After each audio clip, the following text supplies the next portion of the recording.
Tere tulemast Kantar Emori turunduspraktikate podcasti Point. Minu nimi on Alar Pink, olen Tallinna Ülikooli BFM-i turunduslektor. Tänane külaline on Maarja-Liis Toomik, Magnum kontserni turundusdirektor. Tere hommikust. Tahtsin öelda ka turundusdirektor, enam ei ole, näed. Juba hakkab nagu minema. Nii paljudega räägin siin, et tahaks endale ka seda rolli võtta, aga näed, ei ole enam. No me tuleb täna juttu palju jaekaubandusest, sa oled nüüd küll ravimiäris sellest ka mingis osas, aga räägime just, kuidas võib-olla siis tarbijatega peaks kõnelema eelkõige sinu kogemuste läbi. Me pöördume alati karjääri algusesse, et sina olid ka juba keskkoolis, teadsid täpselt, mida õppima minna ja kuhu tööle minna? Ei, mina ei teadnud absoluutselt kindlasti, kuhu minna ja mida teha. Ma olin keskkooli lõpetades 17-aastane noor, kellel polnud õrna aimugi, mida ta teha tahab. Aga ütleme siis nii, et täna hea meelega tol korral mitte võib-olla nii väga ema survel ülikooli mindud ikkagi sai. Läksin tol hetkel siis Tallinna Tehnikaülikooli, tänane TalTech haldusjuhtimist õppima.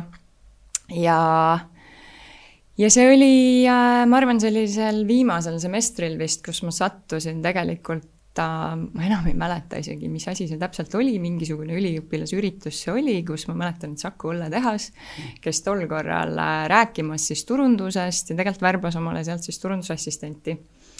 Ja ma sattusin kuidagi sinna üritusele ja ma tulin sealt ära ja mul oli totaalne vau ja mul nagu mingi see on asi, millega ma tegeleda tahan. No millega nad võlusid selles jutus, sul jääb meelde ka või?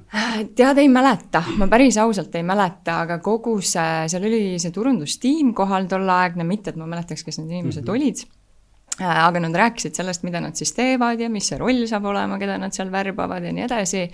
Ja minu arust me tegime ka mingisugust workshopi ja sealt ta kuidagi lendama läks, et ma sõitsin sealt koju, ma mäletan ja ma mõtlesin, et pagan kui äge nagu, et kuidas ma varem selle peale pole tulnud. Kui sa oleks haldusjuhina lõpetanud, siis mis karjäär sind oleks nagu reaalselt ees oodanud? Mis nad rääkisid, mis see roll on? No tegelikult mind oleks avalik sektor oodanud, tõenäoliselt kuskil omavalitsuses või linnaasutuses või mis iganes haldusjuhtimise ma siiski lõpetasin, pakka on mul sealt olemas, aga kohati selline jäärapäine, nagu ma olen või kangekaelne või nimeta seda, kuidas tahad, ma lihtsalt hakkasin kandideerima. Otsustasingi, et võtan siis turundusassistendi positsioonid ette ja kuskil mind see edu ju peab ootama ja õnneks ootaski. Ja kus see ootas? Ootas siis tolleaegses ka Rauta brändis. Annika Oja võttis mind tööle, tänane Orkla turundusdirektor ja mul oli ääretult hea meel. Seal ma siis alustasin 2007 septembris. Kus teie kontor oli? Kas see oli seal vana Kalevi juures siis või? Ei, me olime Tähetornis seal taga täitsa metsa sees, lambad sõid maja ees mõru ja siuke tore aeg oli tegelikult. Mis su rolliks sai seal? Minu esimene roll, ma olin siis Eesti turundusassistent, põhimõtteliselt ma täna naeran, et ma rebisin-kleppisin Exceleid, tegin kliendilehtesid, kaupluse siseseid materjale, kõik selline tehniline ja esimene töö. Nii et, mina ise sain sellest tegelikult indu juurde, sest mulle väga meeldis see, mida ma tol hetkel tegin, loomulikult rutiini oli ka mingil hetkel parasjagu, aga juba kõik see võimalus õppida, aru saada sellest valdkonnast ja tegelikult ka näha oma töö tulemusi, et ma olin väga-väga motiveeritud tol hetkel. Kuule, kas see oli siis sarnane töö, nagu tookord õlletehas suutis jätta muljet või?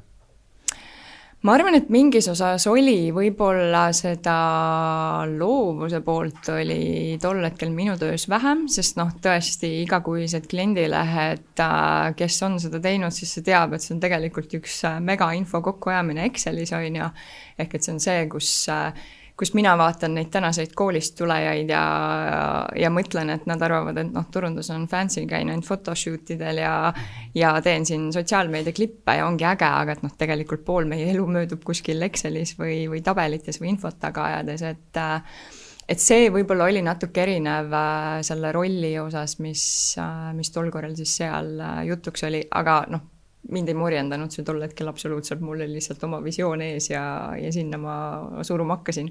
No Annika on meil väga kaugele jõudnud selles valdkonnas, on ju, kuidas ta siis oli juhina tollel hetkel? Eks elu on ka päris palju edasi läinud. Just, Annika oli väga äge juht, Annika andis mul väga palju võimalusi, väga palju tegutsemisvabadust ja tõesti hoidis seda motivatsiooni üleval ka nendel hetkedel, kus võib-olla tekkiski nagu see tunne, et Jesus, järgmine, eks oli tabel, järgmine kuu, järgmine kliendileht, et ma arvan, see, kas selles mõttes saigi võib-olla üheks selliseks märgiliseks kohaks, et tegelikult see vastutus hakkas üsna kiirelt kasvama.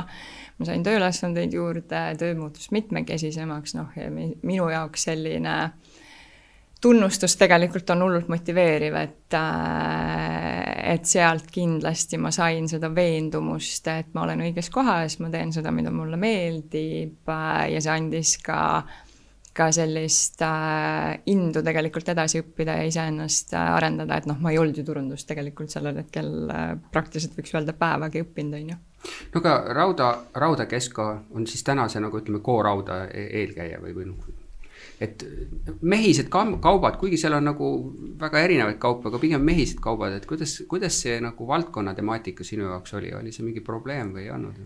Ei olnud, oma kodu sai ka ära sisustatud ja ehitatud ja kõike nii edasi, et tegelikult mulle selline oma kätega tegemine on alati meeldinud, ja tegelikult kui palju sa nagu õpid ka kogu sellest valdkonnast, et loomulikult seal on neid mehiseid valdkondi, aga seal on ka kogu see kodusisustuse pool ja selline softim ala täpselt samamoodi, et polnud üldse mingi küsimus, ma olin ka raudses lõpuks kokku peaaegu 10 aastat, mõni kuu ei puudu. Et ilmselgelt see polnud probleem. See oli pikk aeg muidugi. See on muidu Tallinna tüdruk, on ju, jah? Ja. Te ei ole sellist, väga paljud turundajad must tulevad väljaspoolt Tallinnat, ma mõtlen, et mis neid siis nagu toob, et neil on ka selline tõestusvajadusega, aga see võib-olla võib ka Tallinna sees olla. No 10 aastat ma ei saa öelda, see oli tõesti, see on ikka niisugune nagu dekaad võiks juba praktiliselt öelda, on ju, jah, et see on pikk aeg. Kus sa edasi läksid siis? Keegi rähenes sulle või sa ise vaatasid, et nüüd on aeg läbi ja kas Annika, ta ei olnud ju tervet aega seal, sa said ikka teisi juhte ka kogeda seal. Jaa, see tegelikult oligi nii, et Annika mingil hetkel lahkus ettevõttes, siis olid seal natukene sellised segased, võib-olla ju turbulentsed ajad ja ühel hetkel siis tegelikult liideti meil Eesti-Läti juhtimine. Minu otseseks juhiks sai üldse Läti turundusjuht, mis tegelikult tähendas seda, et minu vastutus Eesti osas veel rohkem kasvas, et ma olin siin üksi. Kõik, mis siin operatiivis toimus, käis tegelikult läbi minu käe. Jah, me hoidsime Läti siis juhiga väga-väga tugevat sidet ja meil oli super hea koostöö, aga siiski väga palju kogu tegevustest oli tegelikult minu õlul ja praktiliselt tol liitmise hetkel me võtsime kasutusse ja üle kogu Eesti plaani, meie olime Eestis tol hetkel kogu aastaplaaniga juba valmis, lätlased veel ei olnud, nii edasi, ehk et minu roll tegelikult seal tol hetkel oli üsna suur, arvestades seda, et ma olin lihtsalt turundusspetsialist siin kuskil, on ju. Ja mingil hetkel lahkus ka see juht ja siis pakuti mulle, et aga mis sa siis nüüd nagu arvad, et äkki tahad ise selle rolli üle võtta. See story seal muidugi on pikem, aga siis me räägime siin järgmised 3 tundi, kui ma sinna detaili hakkan minema.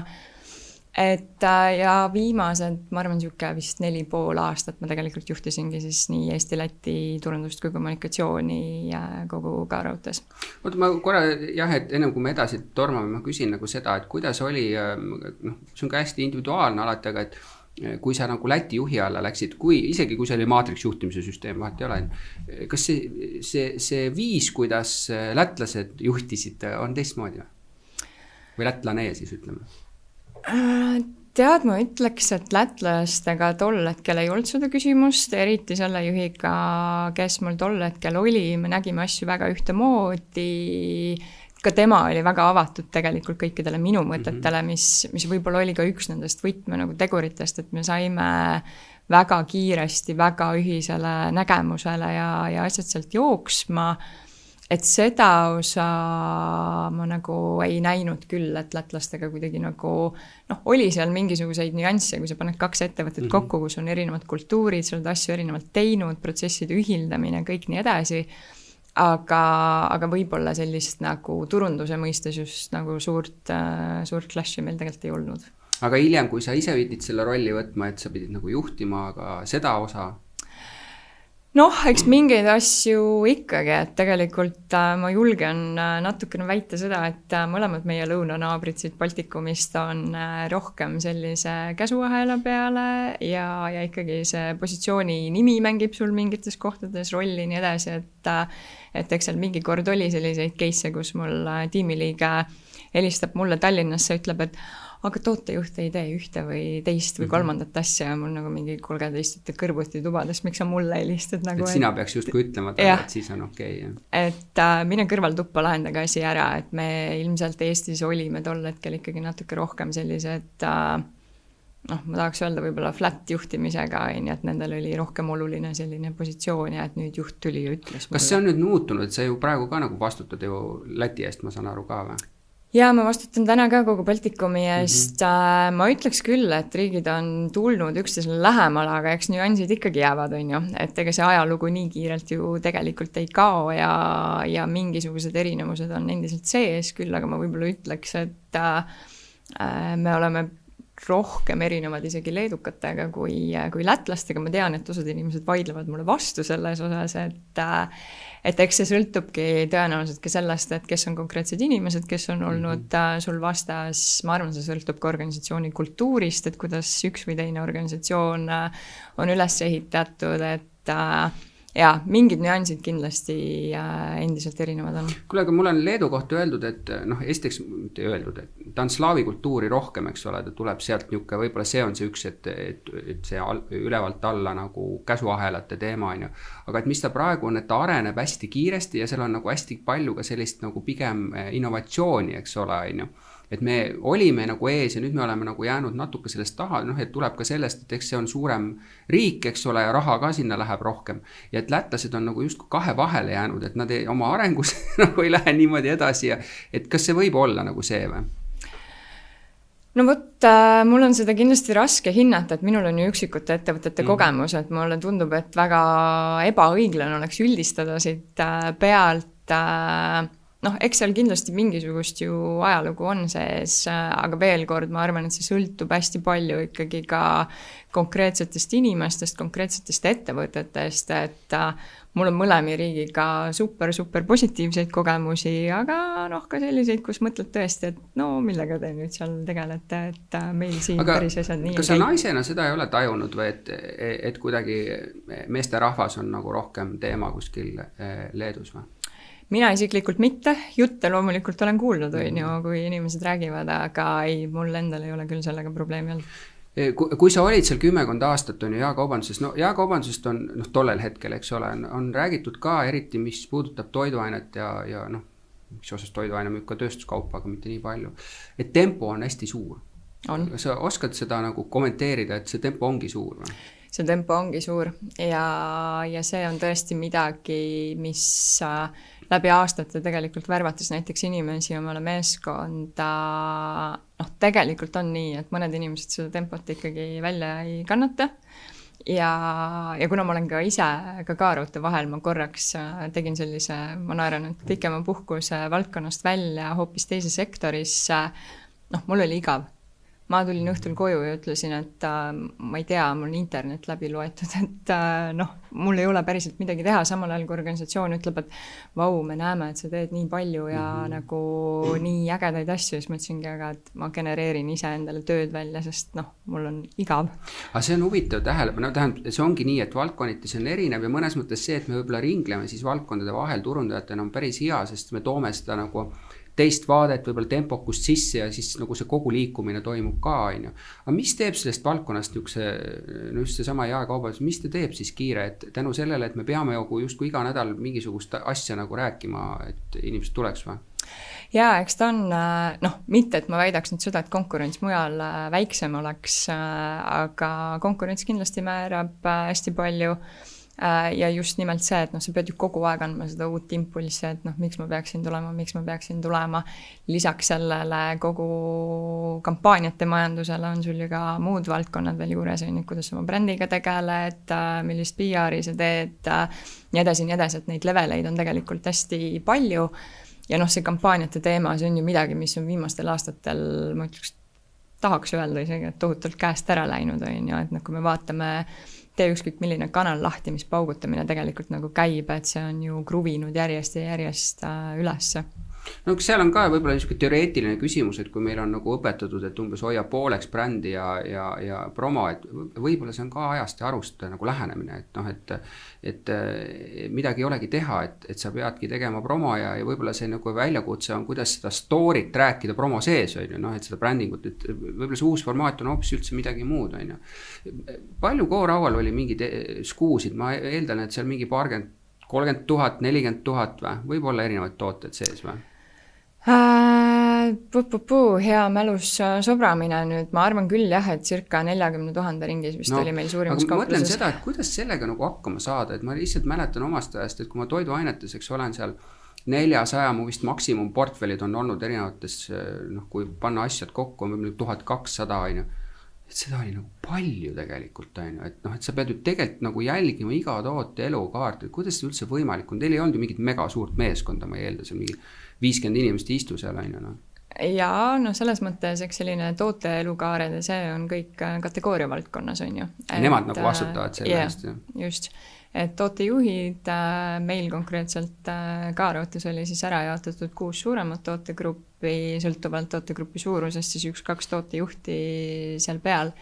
Et nemad tegelesid kogu selle poolega, noh turunduse mõistes meil oli väga selgelt ikkagi paigas ja ära jaotatud, et milliste kategooriatega me turunduse mõttes tegeleme, millistega mitte, on ju.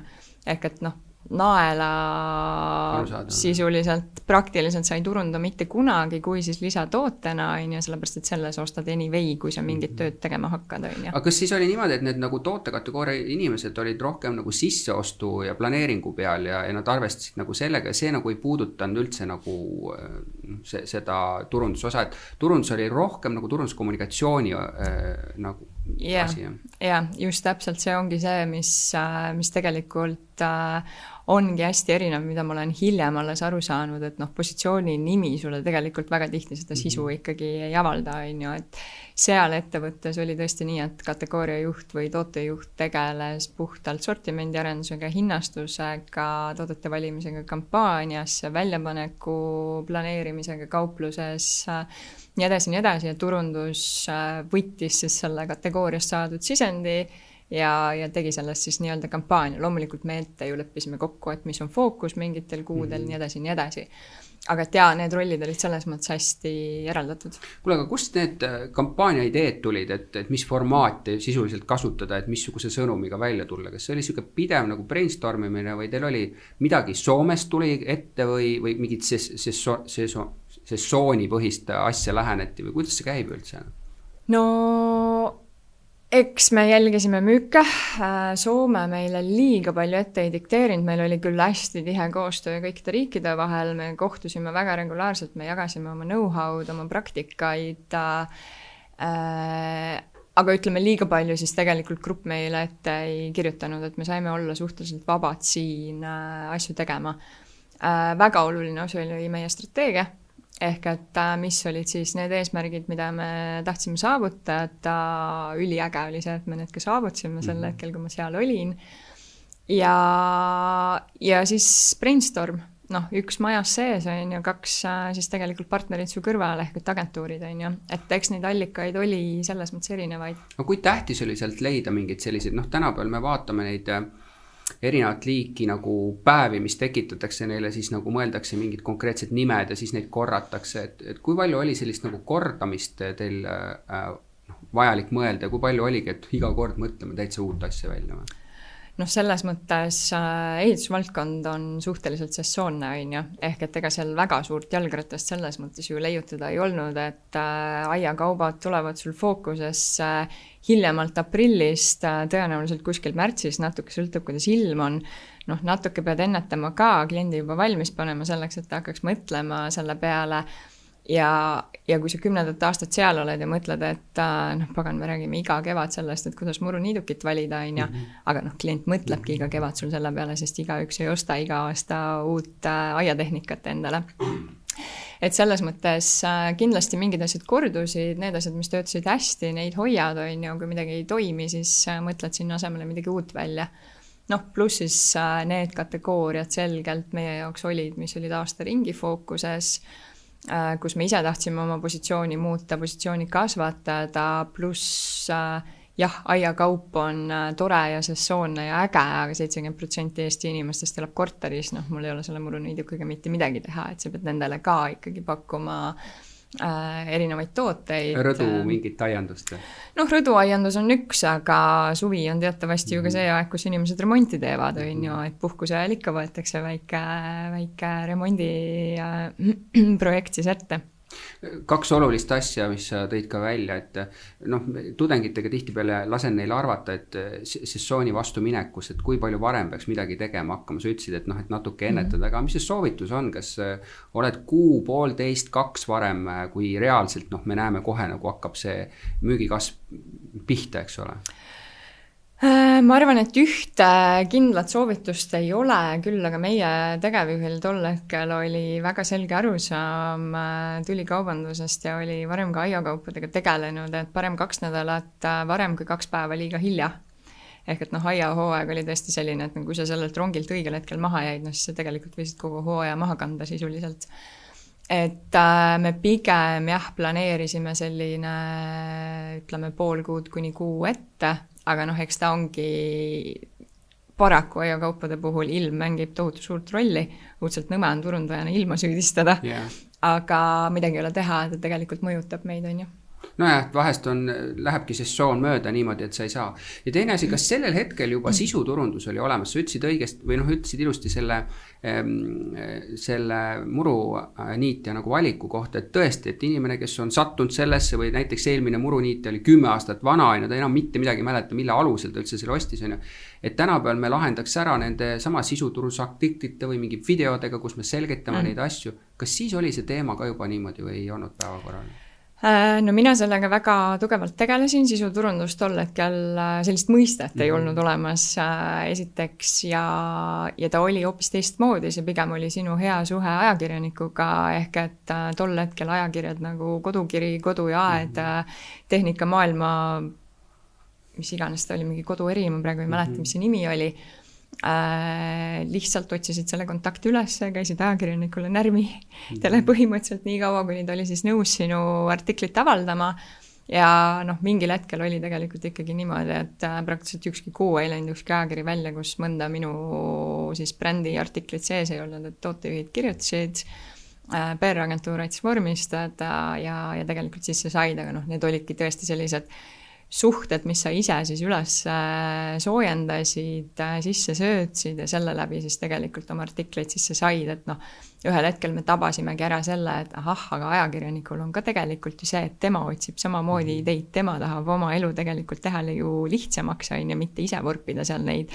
Ja kui sa läksid ta juurde, ütlesid, et kuule, lepime kokku, ma võin järgmised 3 kuud kirjutada sulle nagu selle, tolle ja 3. artikli, on ju, siis okei, no teeme ära, on ju. No see, mida sa kirjeldad, on tegelikult, eks ole, tänapäeva mõistes kliendi teekonna algus, on ju, kus inimene saab aru, et tal on probleem, et see muru kasvab, on vaja lahendada ära, aga ta ei tea, kuidas seda teha, on ju, seal on ka erinevad lahendused, on ju, et võtad trimmeri või mingi muu asja, on ju. Ma kujutan ette, et ei mõelnud seda nagu sellises aspektis, on ju, aga noh, alateadlikult te saite aru, et see on tähtis nagu lahendada, kas seal protsentuaalselt ka mingisugune osa, noh, sa ütlesid, et sa mõtlesid iga kuu seal mida kirjutada, aga et näed, et mul peab kindel protsent minema sellesse esimesse etappi erinevate valdkondadega seal, noh, ega siis muruniitmine on ainuke asi või üks asi, teine võib olla see sama, kuidas ma üldse hakkan remonti tegema, eks ole, seal midagi peab maha võtma ja kõik need, et või see oli niisugune intuitiivne nagu tegevus, et vist peaks tegema midagi sinna algusesse ja proovimistest teha, et see ei ole protsentuaalne tegevus, eks ole. Jaa, no õudselt tahaks öelda, et muidugi me mõtlesime kõik läbi ja me kõike teadsime, ei, tegelikult see tuli täitsa nagu, noh, ma ütlen ausalt, ma ei mäleta isegi, kus need mõtted tulid, aga ta oli tõesti selline intuitiivne, et noh, võiks ju proovida umbes, et ajakirjade lugejaid ilmselt ka meie enda sees tol hetkel oli ja siis tekkiski see mõte, et aga miks mitte, et miks siis mitte jagada seda infot sellisel kujul. No sa ütlesid, sa olid 10 aastat seal ja sul oli tegelikult alusharidus, oli üldse haldusjuhtimine, on ju. Mis hetkel sa nagu tunnetasid, et peaks edasi minema õppima ja kas sa tunnetasid mingi moment, et mul nagu ei ole turundusharidust ja et kuidagi äkki ma ei ole siis nagu see, kes peaks olema või? Jaa, muidugi tunnetasin, et ütleme, sinna läks võib-olla küll päris aastaid aega, enne kui ma sellest ise kuidagi aru sain, aga see kuidagi ebakindlus minu enda sees tegelikult oli tol hetkel ju pidevalt olemas, on ju, et issand, kuidas ma lähen teistega koos nüüd nagu, et mina ju ei ole tegelikult neid asju õppinud ja nii edasi. Aga õnneks mingil hetkel oli mu kõrval siis valdkonnast ikkagi inimesi, kes ütlesid mulle, et nalja teed või, et su kogemus on tihtipeale tegelikult väärt rohkem kui see paber sealt ülikoolist kuskilt, et sa oled nii palju asju teinud, sa oled nii palju asju kogenud, et learning by doing on ka tegelikult ju fine, on ju.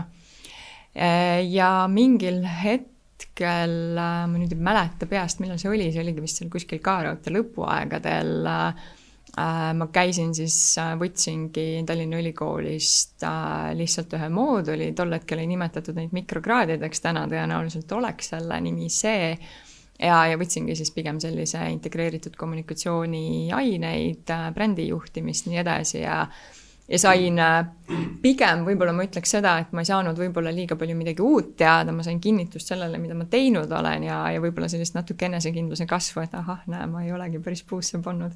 Aga hiljem sa tegid veel MBA, kas Tartus või? Jah, just. Ja miks see otsus?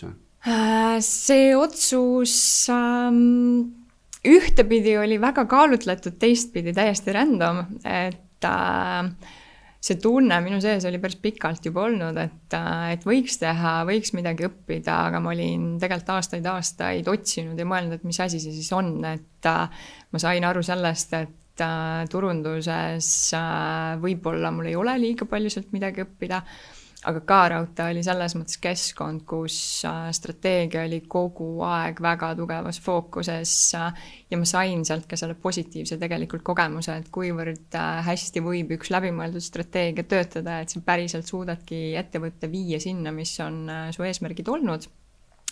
Ja peale seda ma olen olnud selline, ma ei tea, kuidas seda isegi nimetada, kohati isegi obsessed strateegia üle, ma ei oska tegelikult töötada niimoodi, kui mul ei ole seda pikaajalist sihti ees, et ka ettevõtted, kuhu ma hiljem tööle läksin, kui seal strateegiat ei olnud, siis ma kas survestasin nii kaua, kuni me selle strateegia lõime, või ma siis vähemalt mõtlesin turundusstrateegia oma peas läbi, kinnitasin selle juhiga üle, et see on see suund, kuhu me lähme, et kuidas ma muidu nagu tean, mida ma tegelikult siin tegema pean ja mis meie eesmärgid on. Ja sealt see Tartu tuli, ehk et ma tegin magistri strateegilises juhtimises üldse. Väga kihvt 4 aastat olid, 3 aastat, sorry. Väga palju uusi kontakte, väga palju ka mõtlema panevaid kohti, aga samas teistpidi ka taaskord kinnitust sellele, et kõik need asjad, mida ma tegelikult varasemalt olen kogenud, et see päriselt ongi nii, et me ei ajanud mingit voodoo'd või ma ei ole ise kohati nagu mingisuguseid asju välja mõelnud, et jaa, väga, väga äge aeg oli.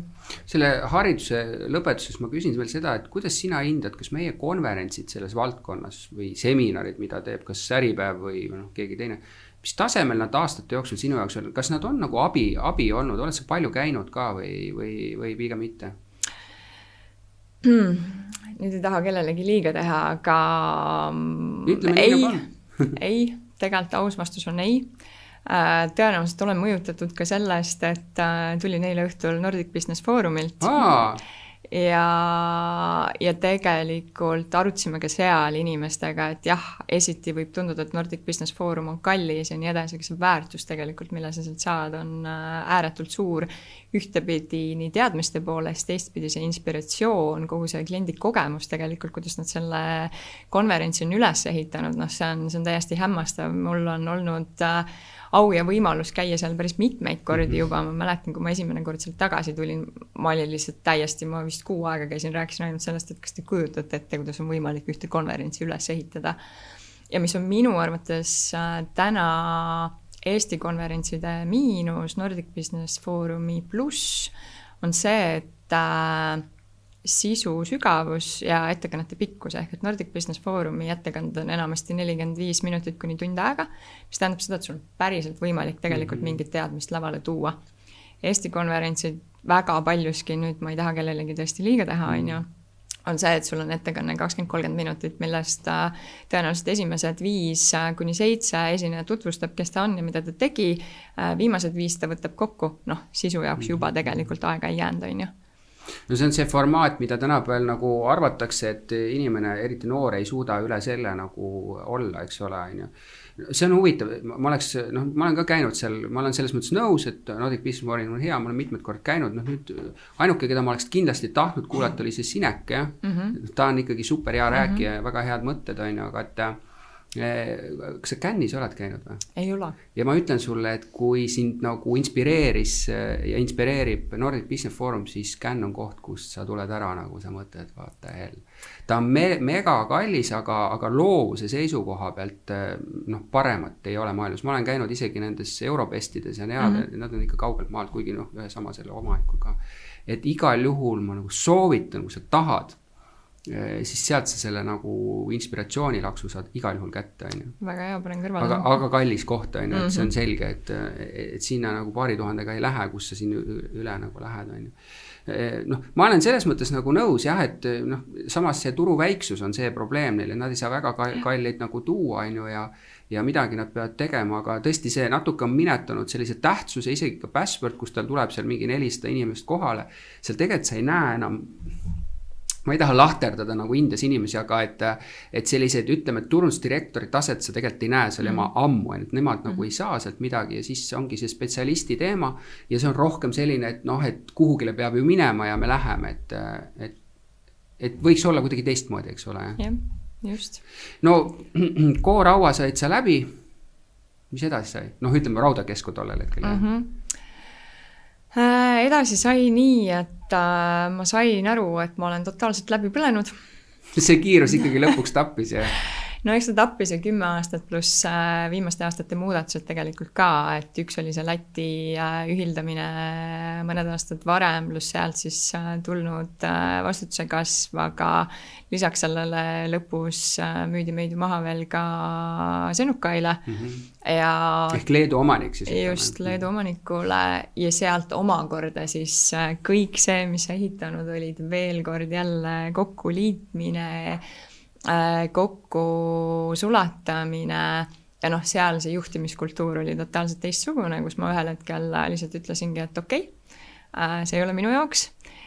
Lisaks ka see pool, et tegelikult on ikka väga valus vaadata seda, kui sinu ehitatud asja tegelikult lammutatakse minu jaoks tol hetkel põhjendamatult selles mõttes maha. Kindlasti nad olid oma otsused läbi mõelnud, aga võib-olla see kommunikatsioon selles osas meile siia ei olnud piisavalt hea selleks, et aru saada selleks, et miks me mingisuguseid asju siis tegelikult teeme. Oota, aga sa ütlesid, et kas see, et Leedu juhtimine, see tähendab seda, et nad on ka sellised, et siin on plaan ja te teete, et see ei ole nagu see, et arutleme, jah? Tol hetkel see seal organisatsioonis jah, nii oli, et kuskil keegi otsustas ja põhjendusi ei olnud. Ja põhjendusi tegelikult ei olnud. Erasmaa Maximast on öelnud tegelikult, et leedulased on mega head jaakaupmehed. Et oluliselt paremad kui lätlased ja eestlased. Kindlasti ja see ongi täpselt see, miks ma ütlesin alguses ka, et mul on ju väga piiratud ettevõtete kogemus, väga piiratud sellist juhtide kogemus on ju, et ma üldse ei välista, et see võib olla teistes organisatsioonides teistmoodi, lihtsalt minu jaoks on see täna sedasi olnud. Kas see, mis sa ütlesid, et läbipõlemine, kas see oli reaalselt läbipõlemine või pigem oli väsimus või? Sest läbipõlemine on see, et sa tegelikult ei taha enam mitte midagi teha väga pikalt, et sa ei suudagi teha. No, tegelikult see oli ikkagi läbipõlemine. Sa siis kogesid seda tollel hetkel ikkagi juba, jah? Jaa, et ma arvan, ma sellisest esimesest 6 ajast peale seda, kui ma ära tulin, ei tea mitte midagi, sest ma magasin selle lihtsalt maha. Ja ütleme selline elurõõm ja soov võib-olla ka sõprade ja lähedastega kohtuda hakkas taastuma kuskil 4 kuu pealt. Ehk et ma olin tegelikult ikkagi nagu, tahaks öelda päris sügavas augus. No kuule, kas sa nüüd oskad, me oleme siin erinevate inimestega rääkinud, kaasa arvatud mulle näärde episood Mareborgiga sel teemal olnud, kas sa täna nagu suudad ära tunda, kui hakkab see lähenema, too much, et mitte jälle siuksesse nagu jamasse sattuda? Ma proovin olla sellest hästi teadlik ja ma tahan ise hästi või ma vähemalt püüan teha nii, et ma näeksin seda ka oma meeskondade puhul ja inimeste osas minu ümber. Meil on alati kõigil arenguruumi, et ma olen endale võtnud väga selgelt mingisugused seisukohad töö ja eraelu mõistes, ma püüan nendest väga kinni pidada, aga samas ma olen ka see inimene, kes läheb all in, ma ei oska asju teha poolikult, ehk et ma olen ikkagi nagu mingil hetkel valmis ka nagu minema läbi tule ja vee, kui see minu kuidagi väärtustega ja eesmärkidega kokku läheb. Ja noh, eks need on need momendid, kus sa ikka unustad ära selle, et ahah, aga mis ma ise endale tegelikult lubanud olen. Küll, aga ma olen kindlasti täna hästi palju teadlikum, et ma tean, mis on minu keha puhul mingisugused märgid, mis ütlevad mulle, et kuule, nüüd on nagu moment sul korraks siin nagu tagasi tõmmata ja võtta veits aega maha. Ja kindlasti, mida ma olen alati öelnud ja mida ma olen suutnud tänaseni järgida oma, mis ta siis on, 17 aasta karjääri jooksul, mul ei ole mitte kunagi arvutipuhkusel kaasas käinud, ma kavatsen seda põhimõtet jätkata, et minu aeg on ikkagi minu aeg ja ettevõte peab 28 päeva aastas ikkagi ilma minutaga hakkama saama. Katre Kõvask on öelnud, et tema tunneb ära siis, kui ta öösiti hakkab nagu ei saa magada, et hakkab mõtlema asjade peale, siis ta mõtleb, oot, nüüd on midagi vaja teha teistmoodi. Kui kellegile teisele, kes veel ei ole kogenud seda, kuidas sa nagu ütleksid, missuguseid asju peaks hakkama jälgima enda puhul? See võib individuaalne olla, aga ma ei tea muidugi. No ilmselt on individuaalne, aga selles mõttes suudan paralleeli tuua. Minul on mingid väga selged unenäod, mida ma tean, mis on seotud minu suurimate hirmudega, mis hakkavad korduma. Kui ma neid juba nägema hakkan, siis ma tean, et okei, nüüd on nagu see koht, kus tuleb tõmmata veits tagasi. Aga mis see tagasi tõmbamine, et versioon 1 on see, et lähedki ära, eks ole, mis võibki olla tihti peale öeldakse, et muud varianti ei ole, et sa pead ikkagi võtma mingi teise töökoha, kus see tempo ei ole selline. Aga mis teised versioonid üldse selle puhul on? Ütleme, et sa näed oma need samade kolleegide puhul, et seal on juba nagu mingi tendents, et ta nagu ei suuda väga keskenduda ja mingi niukene, et mis sa siis talle ütled? Sa ei ütle, et ära mine. Ei, seda kindlasti mitte ära minemine, ma arvan, ühtepidi on kõige lihtsam, teistpidi kõige raskem lahendus on, et pigem ikkagi ju proovid leida muid viis teiste inimestega, ma olen mõnel korral ka öelnud tõesti oma meeskonnaliikmele, et kuule, ma ei tea, go do your thing ja nagu palun ära tee nüüd siin või võtta omale mingi vaba päev või mis iganes. Õnneks on ka mulle seda mingitel hetkedel öeldud ka hilisemas elus. Ja ära minemine selles mõttes ei ole kunagi minu jaoks variant number 1, pigem sa püüad leida neid muid asju, et mina olen teinud omale mingil hetkel, kus sa ei ole selles augus, kus sa oled nagu veel seal heas kohas, täiesti kirjaliku listi nendest asjadest, mis töötab minu jaoks, mis mulle tegelikult rõõmu pakuvad, on ju. Ja kui ma siis mingil hetkel ei suuda välja mõelda, siis ma lähen seda listi scrollima ja vaatan, ma arvan, see on umbes 10 korda erinevat asja ja siis ma lihtsalt võtan sealt midagi ja teen mingeid asju, et tegelikult see nagu veits ka nagu disconnectimine kogu sellest nagu virvarist, mis me ümber on, kas või sotsiaalmeedia ja muu säärane, et tegelikult tuleb ennast ikkagi vahepeal välja lülitada. Kusjuures tead, kui ma õpetan tudengeid, on ju, et mis on juhtunud, et üha nooremal eal on need probleemid, on ju.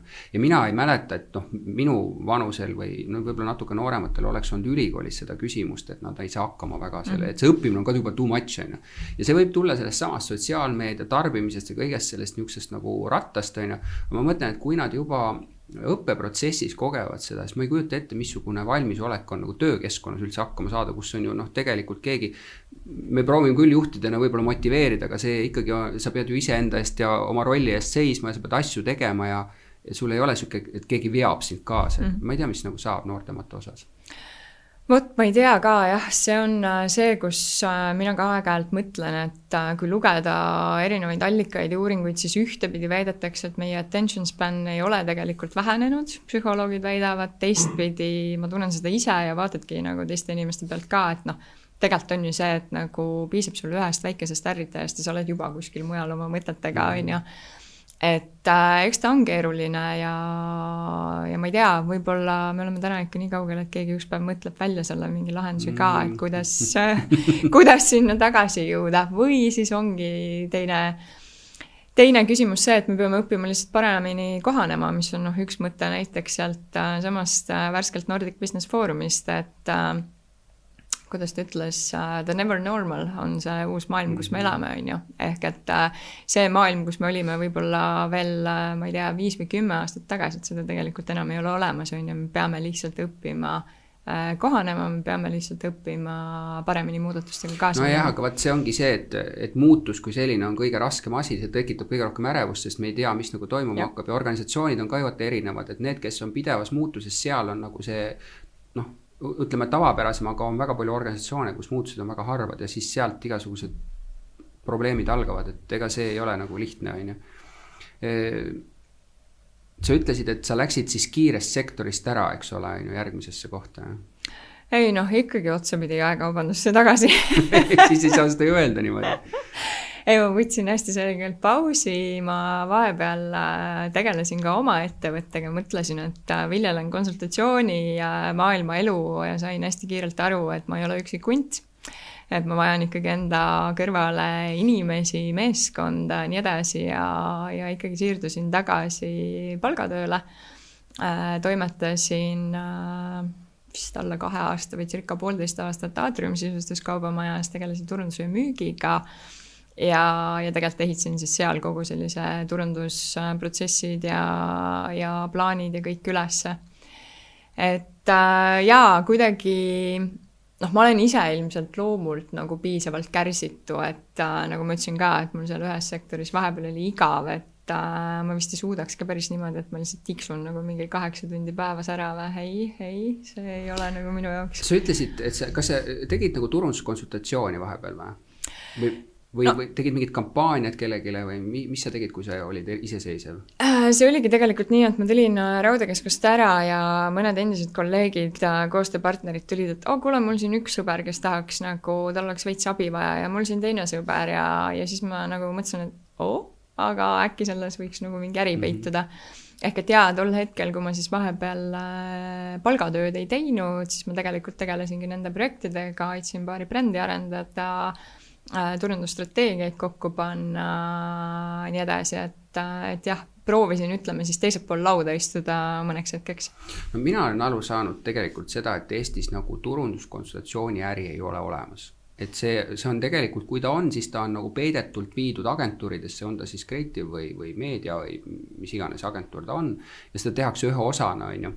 Ja et sellest ei ole võimalik nagu äri kasvatada, sellepärast, et tegelikult omanikud ootavad, et turundajad ise nagu teevad seda, kui nad on ja, või et noh, et seal ei ole piisavalt või siis, kui sa saadki teha, siis sa saad väikestele teha, kus seda nagu tööd ei ole liiga palju, on ju, et sealt nagu ära ei ela, on ju. Aga mind huvitab, mul oli Enn Pareliga oli pikk episood siin, noh, temal on nagu hästi huvitav karjäär ja me alustasime seda, et noh, ta on see Põhjala looja, eks ole, üks nendest, et miks on niimoodi, et turundajad, kellel on kõik kompetentsid olemas, et luua oma äri. Noh, selles mõttes, et ega ilma tooteta või sellest, et sa nagu saad aru, mis probleem kuskil eksisteerib, sa mingit äri väga ei loo, on ju. Et meil on nagu, me proovisime meenutada, kui palju me üldse teame turundajaid, kes on reaalselt teinud oma äri. Ja see need ei olegi, nagu ei olegi. Noh, ma natuke mutreerime, võib-olla kuskil on, aga põhimõtteliselt neid, kes on, ütleme, figureerinud meil nagu aastaid ja aastakümneid on ju turundustippudes, nad ei ole nagu tegelikult suutnud teha oma äri, on ju, et mina olen siin nüüd nagu mässanud, eks ole, 8. aastat, ma täna võiks öelda, et ma olen suutnud äri teha, eks ole, mitte küll üksi koos oma õega, aga et see ei ole olnud nagu lihtne teekond, aga paljud ei lähe seda teemat tegema ja noh, et kui sa ütlesid ka, et sa proovisid täpselt selles valdkonnas, on ju, et noh, versioon oleks ka minna teise valdkonda ja teha midagi, teades selles. Mis sa ise hindad, miks see nii on? Hea küsimus. Noh, ma arvan, seal on üks asi kindlasti see, et noh, mida mina tol hetkel tajusin, on ju, et selleks, et see hakkaks üldse ära tasuma, noh, ma pean tegelikult tohutu efforti ikkagi enne sisse panema, on ju.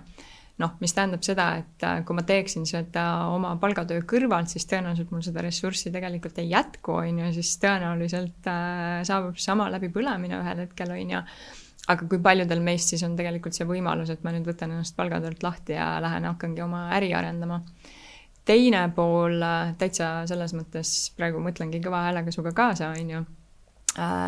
Eks võib-olla seda piiri ka mõnes mõttes ongi keeruline ju tõmmata, et kus siis see agentuuritöö läheb ja kus see konsultatsioonitöö läheb, et ega väga paljuski seal on ju ka overlappi, on ju, et kui ma mõtlen kas või nendele projektidele tagasi, mida ma tol korral tegin, ja pool sellest oleks võinud ära teha majasisesed inimesed, nendes ettevõtetes lihtsalt tol korral ei olnud inimesi, nad kaasasidki siis mingiks hetkeks mind Pool sellest, need pooled ei pea tingimata matchima, oleks võinud ära teha mõni agentuur neile täiesti vabalt, lihtsalt mind söödeti neile ette, on ju. Ehk ma arvan, see on tegelikult nagu päris palju neid erinevaid nüansse, mis lõpuks rolli hakkavad mängima, et ja kuidas sa siis üksiküritajana mõnes mõttes lähed siis konkureerima suurte ja tunnustatud agentuuride vastu, et mis sul siis tegelikult rohkemat on justkui pakkuda. No need on kindlasti, kui sa selles distsipliinis veel tahad teha, siis ma arvan, et üks probleem on selles, et vaata, kui me oleme rollis, siis me oleme sisseostja rollis kogu aeg, on ju. Ja meil ei ole nagu kliente kui sellised, et kui me oleks nagu müüja rollis, on ju, et siis on sul kliendid ja siis on, kui sa lähed ära, neile meeldib sinuga suhelda, et sa ju tegelikult oma kolleegidele ei saa müüa. Tihtipeale on ikkagi see asi, et nad nagu tajuvad sind ka kui kolleegi, eks ole, mis siis, et sa oled kuskil ja siis on, mis mõttes sa nüüd mulle annad. Et seal on hästi suur see, et agentuurid on nagu üks osa ja seal on need, on harjunud, et sealt ostad, et ma arvan, et turundajal tegelikult minna sellesse valdkonda ja iseseisvalt midagi alustada on väga raske, et kuskil agentuuri tööle minna, see on nagu teine asi.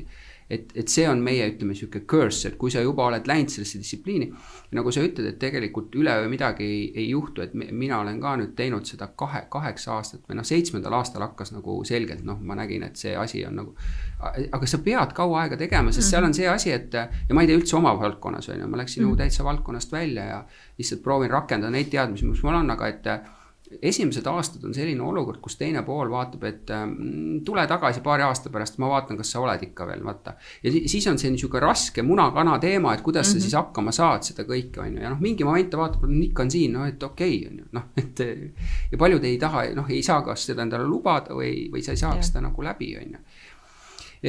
Sul tuli roll juurde, see müügiroll seal, on ju. Kas seal oli nagu, oli see nagu suur rolli muudatus ka või väga ei tundnud sa seda selle aatormisel? Tegelikult ikkagi selles mõttes oli, et ma ei olnud müügi eest ju enne seda vastutanud. Et see tähendas seda, et mul juba vastik sõna, aga allus siis kogu meie kauplus.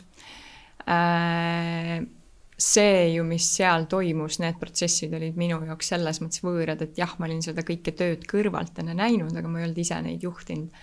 Küll aga ma ütleks selles mõttes, et K-Rauta oli suurepärane kasvulava mulle personaalselt ja ma arvan kõikidele inimestele, kes tol hetkel seal töötasid, sa said näha ikkagi väga lähedalt ja kõrvalt ja meil oli tohutult äge tiim tol hetkel, kellelt oli ääretult palju õppida. Et ma arvan, et see oligi kogu see kogemus ja kogu see nägemus, mille ma tegelikult siis sinna kaasa võtsin ja omakorda siis seal püüdsin rakendada. No täna on IKEA tollel hetkel veel sellisel kujul, teda siin ei olnud, Soomes käid ikka ja nii edasi, aga juba hakkas tulema siis ja. No ütle mulle seda, et aator, mis me vähemalt Tallinna inimesed on ikka kõik käinud, et seal on igavene hunnik mööblit, eks ole, alates seal pehmest mööblist nii edasi. Mille alusel otsustatakse pehme mööblis näiteks, mis kuju või mis kanga tüübid või mis värvid või kuidas see loogika üldse käib? Seal on ka mingisugused trendid ja kus see kõik tuleb, et võiks niisuguse asja osta siia? Jaa, eks seal ongi hästi palju erinevaid nüansse ju tegelikult on ju. Üks, millest sa pead alustama või millest inimesed alustavad on see, et mis mulle mahub sinna tuppa tegelikult üldse on ju.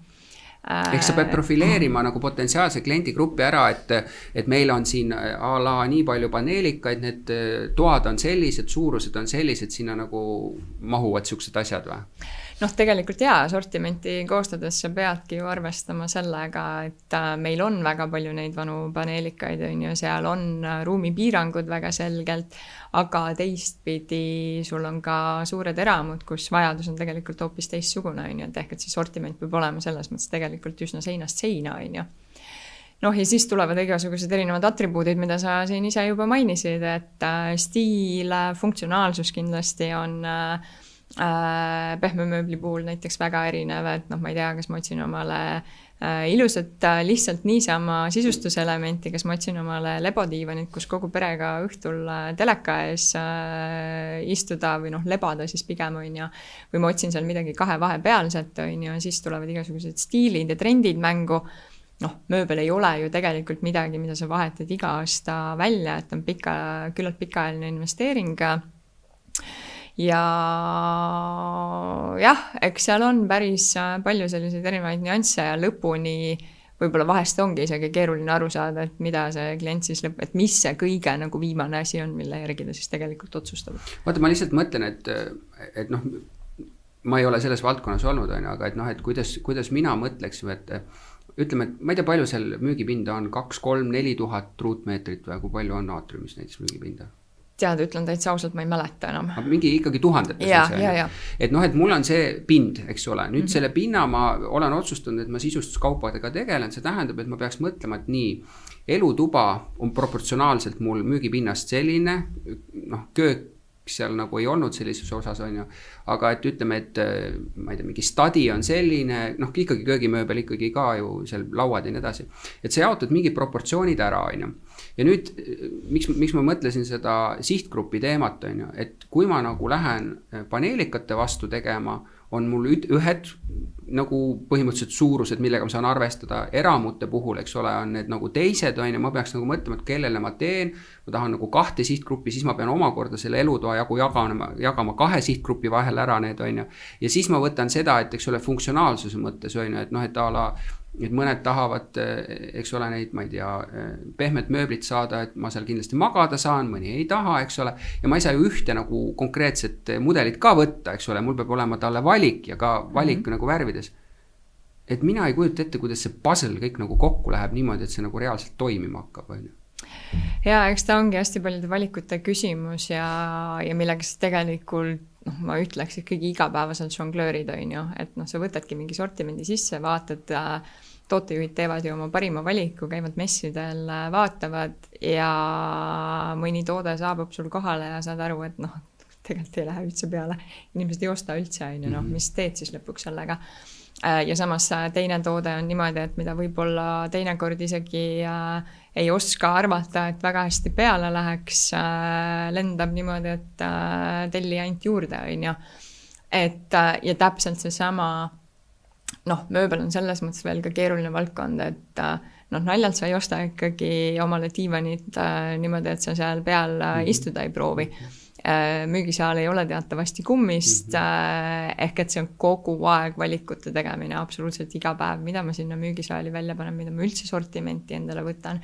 Kas mingisugused tooted on ikkagi näiteks see, mida ma saaksin müüa veebis või kuidas ma siis lahendan näiteks need erinevad mudelid nii, et klient saaks proovida, samal ajal ma igat detaili sellest välja ei pea panema, nii edasi, et jaa, päris selles mõttes, nagu sa ütlesid, hea mõtteharjutus tegelikult. Aga kas seal on niimoodi, et sa ütledki, et kuna inimene tahab käega katsuda, näha suurusi, kõik muid materjale, et siis tegelikult ta on sisuliselt nagu showroom, ja kui sa siis mingisuguseid, ma ei tea, noh, pehmemööbli puhul on see mingi kanga värvid, et noh, et sellega sa oled siis nõus, et kui palju on reaalselt siis sellest mahust see, mis see sama what you see is what you get, on ju, et inimesed tulevad ja ostavad ainult seda, ja kui palju siis, noh, vähemalt tollel ajal oli nii, et nad olid valmis nagu tellima seda hiljem, noh, nähes siis seda või mingis osas või? Ma nüüd sul peast osakaalusid enam täpselt ei mäleta öelda, aga tellimuste osa on ikkagi väga suur, et noh, kas või see sama, et sul ongi üks näidis diivan väljas, aga seda diivanit saad sa 2-kohalisena, 3-kohalisena, ühtepidi nurgaga, teistpidi nurgaga, 3 mooduliga, 5 mooduliga, pluss sinna juurde siis lugematu hulk kangaid, on ju, ehk et noh, see ongi see, et sa tuled, justkui proovid selle istumise seal ära, aga selle täpse konfiguratsiooni sa paned tegelikult ikkagi kokku. No ja ma mõtlen nüüd seda, et sa ei saa ju kogu aeg ära showroomist müüa neid esemeid ka, siis sul ei ole, aga kuigi see oleks nagu eraldi ju äri, et sul ongi need asjad, mis sul on ja neid sa müüd ja kogu aeg tulevad uusi asju peale, eks ole, et see on nagu jälle teistsugune äri või? No see, jah, ma ei kujuta ette, kuidas see toimiks, et näidised pigem läksid müüki sel hetkel, kui kas näidis vajas väljavahetamist, ma ei tea, tootja näiteks tõigi mingi uue mudeli, mis sa tahtsid välja panna ja sa asendasid selle, nii edasi, et noh, näidised me alati ikkagi maha müüsime, aga noh, seda ma ka ei kujuta nagu päris ette, et sa nüüd, ma ei tea, kas või isegi kord kuus seal kõiki näidisid vahetad, et noh, see on juba üsna töömahukas pluss ega mööbli ostmine ei ole ju ka selline protsess, et sa lähed leiba või piima ostma, on ju, et täna tulin, vaatasin ja homme ostsin, et tegelikult mõeldakse ikkagi väga-väga pikalt ette ja kaalutakse. Aga ma mõtlen, on ka selliseid inimesi olemas, kes tahavadki, et ta ei viitsi tegeleda selle kokkupanekuga ja ta tahabki seda samat asja, täna võtan kaasa selle, on ju, et ma mõtlen, et täitsa Raag on minu meelest siuke koht, neil on õudse suur all ja sealt sa lähed siis ostad, on ju, aga noh, et sellist versiooni on. Kuidas sul see, vaata, ma olen mõelnud kogu aeg, et kus on see nagu müügi ja turunduse nagu omavaheline mitteklapp, eks ole, noh, see on klassikaliselt kogu aeg nii olnud, on see, et müük tegelebki tänase päevaga sisuliselt, eks ole, et mul on vaja täna need numbrid saada, see asi peab liikuma nii edasi ja turundus kogu aeg nagu, noh, ta küll aitab oma kampaaniatega, aga mõtleb, et kuule, oota, homne päev on ka ja ülehomne päev on ka ja me peame ikka sellega ka tegelema, eks ole. Ja kui sul nüüd see roll on nagu ühes, et sa pead mõlemast vastutama, siis kuidas sa žongleerid sellega, et kuule, jah, ma tean, teoreetiliselt on see bränd on seal tähtis, aga mul on vaja lükata praegu seda mingit kategooriat, et kuidas sa siis selle sees seal neid otsuseid hakkasid tegema? No selles mõttes ma täitsa ausalt ütlen, et kuna ma hingelt olen pigem ikkagi turundusinimene, mitte müügiinimene, siis eks mu fookus mingitel hetkedel läks ka ikkagi rohkem turundusele, sõltuvalt küll ajast, mingil hetkel oli vaja tegeleda seal võib-olla rohkem mingite müügisaali probleemidega, aga pigem need olid ka võib-olla sellised inimestega seotud küsimused, protsessidega seotud küsimused, kuivõrd nagu siis päris müügitöö, et tegelikult meeskond meil oli tol hetkel müügisaalis väga tugev, inimesed olid tõesti väga kaua ettevõttes olnud, väga head spetsialistid, et ma arvan, selles osas võib-olla oli see nagu koht väga hea see müügipool ära maitsta, et mul oli tegelikult meeskond, kes tegelikult toetas, et ma ei pidanud selle pärast nagu liiga palju muretsema. Aga jaa, see müügi ja turunduse teema, nii nagu ka turundus ja kommunikatsioon ju tegelikult on, et kus me neid piire siis nagu tõmbame ja kes kelle sees või kelle kõrval või küljes või all või peal on, et minu see on nagu elupõline küsimus. Noh, ma ise pigem näen, et turundusel on 2 vaadet, üks ongi, nagu sa ütled, see pikaajaline, et mis on bränd, mida me kanname ka, ma ei tea, 2, 3, 5 või 10 aasta pärast. Teine on see, et kuidas ma homme selle inimese poodi saan, on ju. Ja minu mõistes see homme vaade või see lühike vaade ongi see, et turundus tegelikult peab andma selle initsiatiivi, see klient sinna saada, müügiroll on siis tegelikult ikkagi close ida, just. No sinu käest on hea küsida ka, et mis teeb hea klienditeenindaja? Mis asi see on, mis sa võid öelda, et näed, et tema on hea klienditeenindaja? Hea küsimus. Ma arvan, seal on nagu palju elemente. Üks on kindlasti see tunnetus selle inimese osas, et noh, inimesed on ju ka erinevad, et kas või eilegi me seal kolleegidega rääkisime, et noh, mõni inimene on selline, et ta läheb sinna poodi ja siis tõmbab ennast niimoodi pea õlgade vahele, et jumala eest, ära palun minuga räägi, on ju. Ja teine on siuke, et ta tuleb ja tahab, et räägi mulle kõike, on ju, et kindlasti on seal natuke seda tunnetuse kohta, et kellega kuidas saab, on ju. Silmside küsimus, et sa nagu vaatad, kas ta vaatab sulle tagasi või vaatab? Jah, vot seda peaks võib-olla küsima selliste heade müügiinimeste käest, et mille järgi nad seda nagu siis kindlaks teevad, et kellele ma kuidas lähenen. Teistpidi, ma arvan, siuke inimlikkus on ju, et me oleme tegelikult kõik inimesed, et ükskõik mis äri me ajame või mida me teeme, on see müük või on see turundus või ükskõik kuhu me läheme ju tegelikult kõik suhtleme inimestega ja ma natukene nagu arvan ikkagi seda, et noh, ole selline nii, nagu sa tahad, et sinuga ollakse tegelikult, on ju. Et me ju kõik tahame kauplusesse minna head teenindust, ma saan aru, et see ei ole võimalik alati, et teinekord ongi, ma ei tea, eelmine klient võib-olla saatis su puu taha või oli ääretult ebaviisaks ja see loomulikult lööb su mingiks hetkeks rivist välja, aga noh, see tagasi tulemine sealt ja tõesti see osa, et kuidas ma ise tegelikult tahaksin, et minuga käitutakse.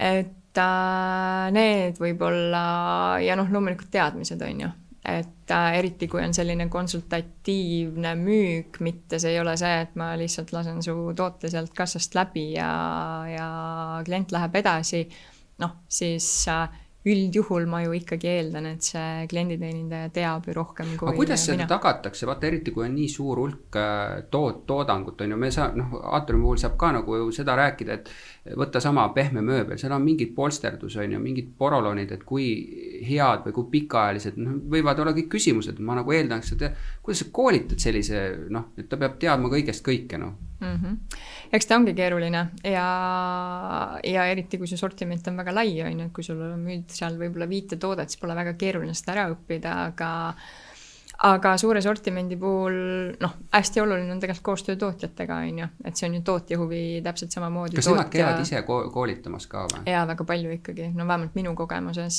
küll, et nende huvi on ju täpselt samamoodi, et nende toodet müüakse.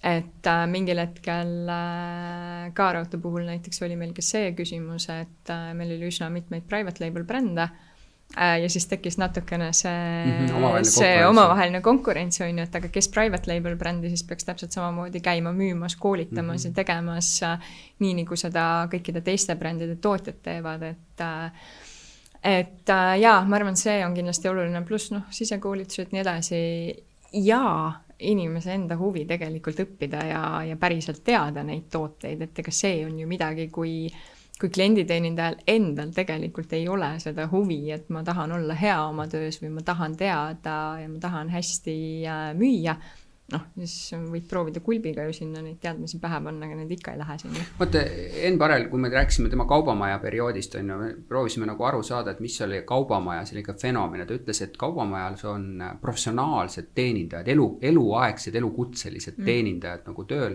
ja see teeb neist teada ja paljudest teistest pindadest on tegelikult seda teenindaja kutset vaadatakse selliseks ajutise positsioonina, on ju. Et seal ongi väga suur vahe vist, on ju. Ma ei väida, eks ole, et ega siis on ka, ma kujutan ette Aatriumis sellist väga pikaajalisi, on ju, ja võib ka nagu öelda elukutselised teenindajad, aga kas see vahe tuleb äkki sealt või? Jaa, ma olen hästi nõus viimasel ajal just sattunud mingite inimestega siin sarnastel teemadel rääkima, et just, et teenindusest on saanud justkui see valdkond, et kas ta on selline hüppelaud kuhugi mujale, kas ta on see, et ma käin kooli kõrvalt natukene midagi teen ja siis lähen otsin oma seda päris kutsumust või saan oma kvalifikatsiooni või mis iganes, et ma olen hästi nõus, et me võib-olla ei oska seda valdkonda, seda ametit piisavalt väärtustada. No eks seal on omad põhjused ka, et päeva lõpuks meil hind, mida me saame pakkuda, ju koosneb sellest tootest endast, aga ka sellest teenindusfaktorist, on ju. Kui see on väga kallis, siis see hind läheb nagu jälle käest ära, on ju. No sa olid hea koha peal, on ju, sa juhtisid juba ühte nagu suuremat, ütleme sellist jaekauplust igapäevaselt, mis edasi sai siis? Edasi sai nii, et sain ühe oma eluunistustest ära täita, et kuna Aatrium oli ju Silikat Grupi osa, väga palju erinevaid ettevõtteid ja minu sees oli olnud väga pikalt soov kunagi pidada või juhtida oma hotelli. Ja ma olin selle kunagi mingil hetkel ühele kolleegile grupist ise isegi ei mäletanud, et olin selle välja öelnud ja siis ühel hetkel koputati mu uksele ja öeldi, et kuule, et meil on nüüd siin selline projekt, et meil on üks hotell, seda oleks vaja nüüd juhtima hakata, me kuulsime, et sul on selline mõte olnud. Hotell asus kus siis? Hotell asus Tallinnas, jah, Pärnumaalt 19, täiesti südalinnas ja kuskil siis, mis ta siis oli, 2019 aprillis ma selle väljakutse vastu võtsin, augustis avasime uksed ja märtsis saabus COVID. Mitme numbritoaga see oli siis? Ta oli selline väike butiik-hotell, 25 tuba küll, aga mis oli meie siis eelis ja tegelikult midagi täiesti uut, mida me tol hetkel Eesti turule tõime, oli see, et ma olin hotelli ainuke töötaja. Me olime täiesti digitaalsed, ehitasime üles kogu digitaalse lahenduse teekonna niimoodi, et hotellis ei olnud klassikalist vastuvõttu, klient tegi ära check-in'i siis online'is, sai selle vastu QR-koodi, mis talle kõik vajalikud uksed avas, check-out'i täpselt samamoodi online'is ja oligi kõik. Ma lihtsalt mõtlen, ma ei tea, kas sa nagu oskad seda kommenteerida, aga miks tekib ühes grupis nagu mõte, et kuulge, et äkki võiks teha mingi väikse butiik-hotelli, kas see on sellepärast, et kinnisvara oli käes ja võiks teha või kellelgi oli ka oma unistus, et ta nagu tahaks teha hotelli või? Sa tead ka seda? Eks ma täpse vastuse jään võlgu, et mis seal tol hetkel toimus, aga Silicaat Grupp selles mõttes, kui vaadata ju tegevusvaldkondi, siis seal ongi kõike tegelikult seinast seina, piimatootmisest kinnisvarahalduseni, kaubanduseni ja mis iganes kõike veel. Et kus see täpselt alguse sai, ma sulle detaile ei oska öelda, aga ma olen ääretult tänulik selle võimaluse eest ja selle väljakutse eest, mis mulle tol hetkel siis tegelikult lauale pandi. No nagu sa ütlesid, see ei ole nagu klassikaline hotell, kuna teatud teenuseid seal ei ole, aga see on ikkagi hospitality. Kas see hospitality business on erinev kaubandusest, mis võiks ka öelda, et on ju ka mõnes mõttes natuke hospitality, sest sa pead teda kuidagi nagu suunama, et ta nagu seal tunneks ennast hästi ja ta saab oma asjad kätte sellist, mis ta tahab, on ju? Jah, hea küsimus. Ei ole niimoodi isegi kunagi selle peale mõelnud, kui ma nüüd ütlen. Võib-olla tõesti seal mingisuguseid sarnasusi on ja see oli ka üks teema, mida me tegelikult mõtlesime, et selle kontseptsiooni oli üks hotellikonsultant välja mõelnud ja kes oli minu kõrval selles protsessis, kui ma seda hotelli avama hakkasin. Ja see oli üks teemasid, mida me tegelikult arutasime, et tegelikult sul nagu see inimlik touch ja see emotsioon selles mõttes jääb puudu.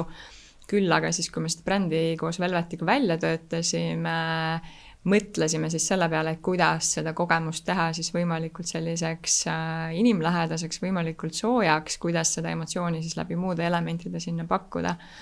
Ja ma arvan, et selles mõttes me tegelikult olime ikkagi edukad, et see pool aastat, mis me opereerida jõudsime enne COVID-i saabumist, mu bookingu keskmine hinne oli 9,1, mis ei ole sugugi mitte halb. Ehk inimfaktor oli just probleem võib-olla. No vot, see oligi täpselt see osa, mida me arutasime, et noorem generatsioon ju tegelikult ongi ju see, et teda ei huvita, ta ei taha seal check-in'i järjekorras seista ja võib-olla inimesega suhelda, et sa tegid tegelikult selle protsessi super lihtsaks ja super mugavaks. Sa huvitavat asja mainisid, see hinnangu andmine, eks ole, et ütleme, et eriti selles hospitalitis see hinnang on nagu ülitähtis, selle pealt tehakse, sul mingit kogemust ei ole, sa vaat vaatama. Hea kaubanduses ka üha rohkem tegelikult ju eriti neid e-kauplusi ja seda toodangut seal nagu hinnatakse, et jah või ei on ju, et mis see 1–5 skaalast, et mis sa seal oskad öelda selle kogemuse najal on ju, et mõni halb asi või mingi halva, ütleme, et inimese, mis iganes motivatsioon tal siis oli seda teha, kas see võib ära rikkuda ka palju, et ta tuleb ja siis kirjutab, et mingi täielik jama, mida ei ole olnud või? Kuidas sellega hakkama saada? Jaa, eks ta ikka võib rikkuda ja selle hotelli kogemuse pealt, eks alguses oligi see, et avav hotell, täiesti uus süsteem, ka need teenusepakkujad, kelle me endaga kaasa tol hetkel võtsime, me kõik tegime seda esimest korda. Mis tähendab seda, et ükski asi ei lähe sul nagu lõpuni õlitatult, on ju. Meil probleeme alguses kindlasti oli, mis tähendas ka seda, et kui sul on bookingus 4 arvustust, nendest 3 on head, aga 1 oli see, mis läks täiesti puu taha, siis keskmine kukub kohe kolinal, on ju. Ehk et kindlasti ta on määrav ja samas kindlasti seal on ka see nüanss ju, et ega see inimene läheb tagasi ja ütleb, et kuulge, et ma ei tea, ma sain nii halva kogemuse lihtsalt nagu, et pole pointi on ju, et minge valige nagu midagi muud.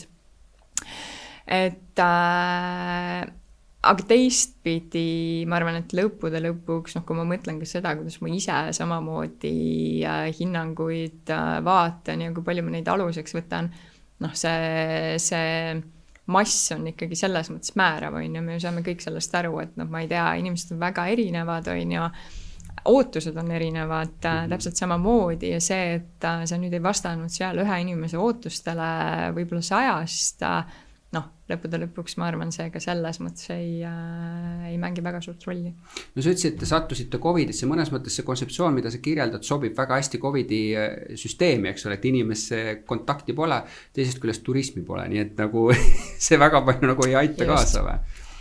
Kas sa nüüd, vaatamata sellele, et elu mängis nagu teistmoodi, kas sa ei näinud seda, et aga nüüd võiks selles valdkonnas nagu edasi minna? Äkki minna hoopis siis teistesse hotellidesse ja Ei, täitsa ausalt ei näinud.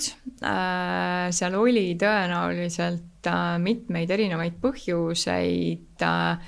Üks oli see, et ma olin taas kord üsna kiirel teel läbipõlemisele, sest ma olin ikkagi aasta aega pannud suhteliselt 24/7 kogu selle hotelliga. Üks oli see avamise eelne periood, kus teha oli väga palju. Teistpidi oli see avamisjärgne, sest alguses, kui me avasime, siis nagu ma ütlesin, ma olin hotelli ainuke töötaja, mis tähendas seda, et kui kliendil oli kell 3 öösel mingisugune probleem, siis see kõne tuli mulle. Ehk et tegelikult seda momenti, kus ma oleksin saanud aja maha võtta selle aasta jooksul praktiliselt mitte kordagi ei tekkinud. Teistpidi ma arvan, ma sain kätte nagu nii ägeda kogemuse, et klassikalisse hotelli tööle minna minu jaoks tundus nagu suhteliselt võimatu. Ehk et me tegime midagi nagu nii teistsugust, me mõtlesime tol hetkel nagu ikkagi nii kastist välja, et minna nüüd siis sellise tavapärase hotelli eluolu juurde, mida ma tol hetkel hakkasin ka oluliselt paremini mõistma kindlasti, ei tundunud minu jaoks kuidagi optsioon. Kuule, aga kas see kontseptsioon vedas nii palju välja, et kas ta täna on elus või ei ole? Ei, kahjuks mitte. Pandigi tol hetkel 13. märtsil 2020 hotell kinni ja peale seda see oli seotud siis selle olukorraga endaga, eks ole, et seal ei olnud nagu mõtet hoida, ma saan sellest aru, et lihtsalt ta ei saa lõpuni öelda, kas kontseptsioon oleks toiminud või mitte, eks ole, kui elu oleks teistmoodi olnud. Just. Nii ta on ja see on nagu võib-olla minu kõige suurem selline tunne, mis kriibib mu sees, et ma oleks tegelikult tahtnud näha, mis sellest asjast välja saab, et Kuklas oli veel tegelikult väga palju mõtteid, väga palju, kui ütleme juba tegevuse algeid, mis oleks võinud päris palju potentsiaali sellele hotellile luua, aga paratamatult ei olnud võimalust neid ellu viia, et selle asemel tuli hoopis kõik sõna otseses mõttes verehigi ja pisaratega ehitatud töö hoopis kokku pakkida. Vaata, see on nagu huvitav emotsioon, eks ole, et omaniku mäng, eks ole, tema raha on ju, tema otsused on ju ja ta võib nii palju mõelda, et inimene on võetud tööle selle eest, on ka tasu makstud iga kuus, et polegi midagi. Aga tegelikult nagu sa ütled, et me ei saa ühtegi asja teha niimoodi, et me ise ennast sinna sisse ei pane, et mis siis, et su omandust ei ole, sa tegelikult ikkagi võtad seda kui see minu asi, mis siin on vaja, et see kurbus on, ma arvan, päris paljudel, üks puha, mis, sa nimetasid ennem ka seda, kui leedulased võtsid üle ja tahtsid asju teha teistmoodi, et asju teha, me peame ennast panustama ja siis on see niisugune tagasilöök ka emotsionaalne olemas, eks ole. Ja hotelli puhul see oli hästi kindlasti, et ta oli ühtepidi väga suur väljakutse, sest ma ju läksin seda tegema nii, et ma ei teadnud hotellinisust mitte midagi, ma olin klient olnud, mul oli ainult kliendi vaade, see, kuidas asjad kuskil nagu backgroundis toimuvad, mul polnud õrna aimugi. Ehk et sa õppisid kõike tegelikult nullist, mõndasid asju katse-eksituse meetodil puhtalt. Jah, mulle õnneks, mul oli kõrval see konsultant, kes mind ikkagi mingitel hetkedel suunas ja kas või kontaktidega aitas. Aga see ilmselt seda rohkem tekitas tegelikult selle tunde, et see oli minu beebi mõnes mõttes, on ju.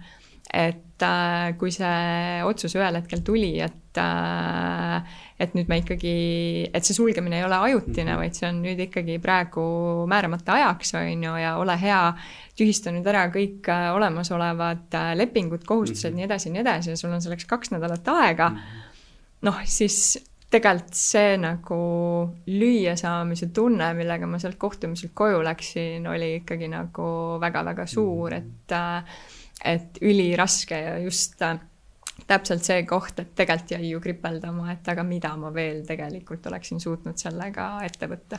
No ja, aga vaata, mis meid ei tapa, teeb meid tugevamaks, et ma olen omal ajal, kui me meediat ehitasime samamoodi, aastaid panime sinna sisse tohutu raha ja siis oli paratamatu otsus, et peame kinni panema ja see on tegelikult siuke hävitav sisemiselt, on ju. Ja tagantjärgi nagu samamoodi mõtled, on ju. Kas grupp pakkus sulle midagi edasi ka või sa ise ei tahtnud enam selle alla?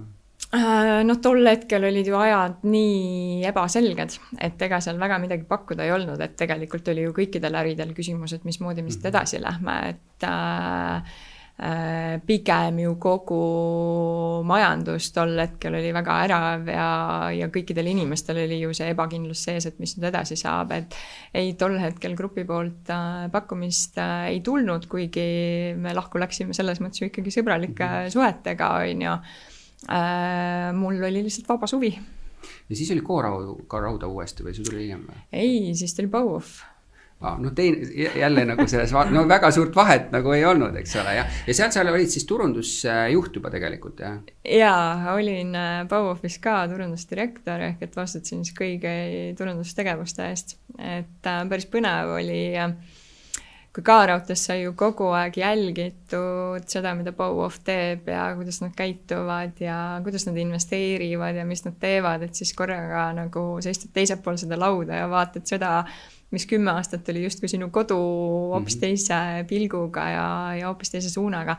Aga tegelikult, ütleme, turg oli selleks hetkeks muutunud, positsioonid olid muutunud, et ma natukene, ütlen täitsa ausalt, naiivselt läksin nagu selle arvamuse ja selle pilguga, millega ma K-Raudteest lahkusin, läksin Bauhofi, mõtlesin, et ma lähen nüüd sama koha pealt edasi lihtsalt teise laua taga ja siis saad aru, et ei, et tegelikult on ju turg vahepeal edasi läinud, positsioonid on muutunud, elu on muutunud, kõik nii edasi, et tegelikult tuli selles mõttes ikkagi nagu nullist jälle mõnes mõttes alustada.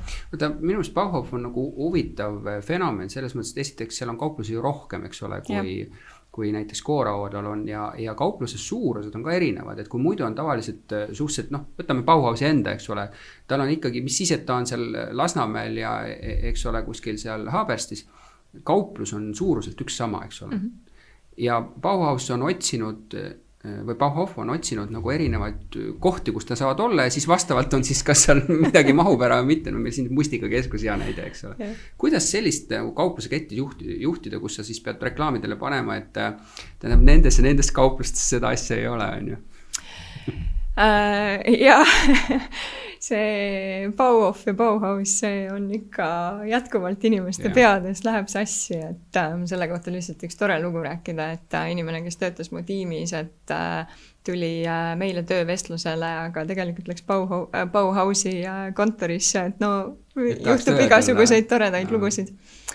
Aga jaa, kampaaniate üks loogika tegelikult oli see, et me valdavalt ikkagi valisime kampaaniatesse neid tooteid, mis oli olemas kõikides kauplustes. Kui sa teed mingisugust kohalikku aktiviteeti juurde, siis sa saad valida neid tooteid, mida mujal ei ole.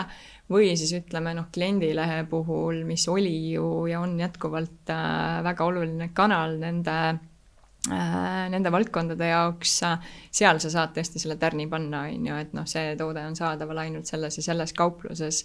Aga ütleme see, mis läks sellisesse laia massimeediasse, tegelikult oli ikkagi valitud nii, et on igal pool olemas, et sa ei saa klienti... Kas sellel hetkel oli ka juba tegelikult e-kanal oli juba tähtis kanal, jah? Bauhofi ajal, jaa, oli küll.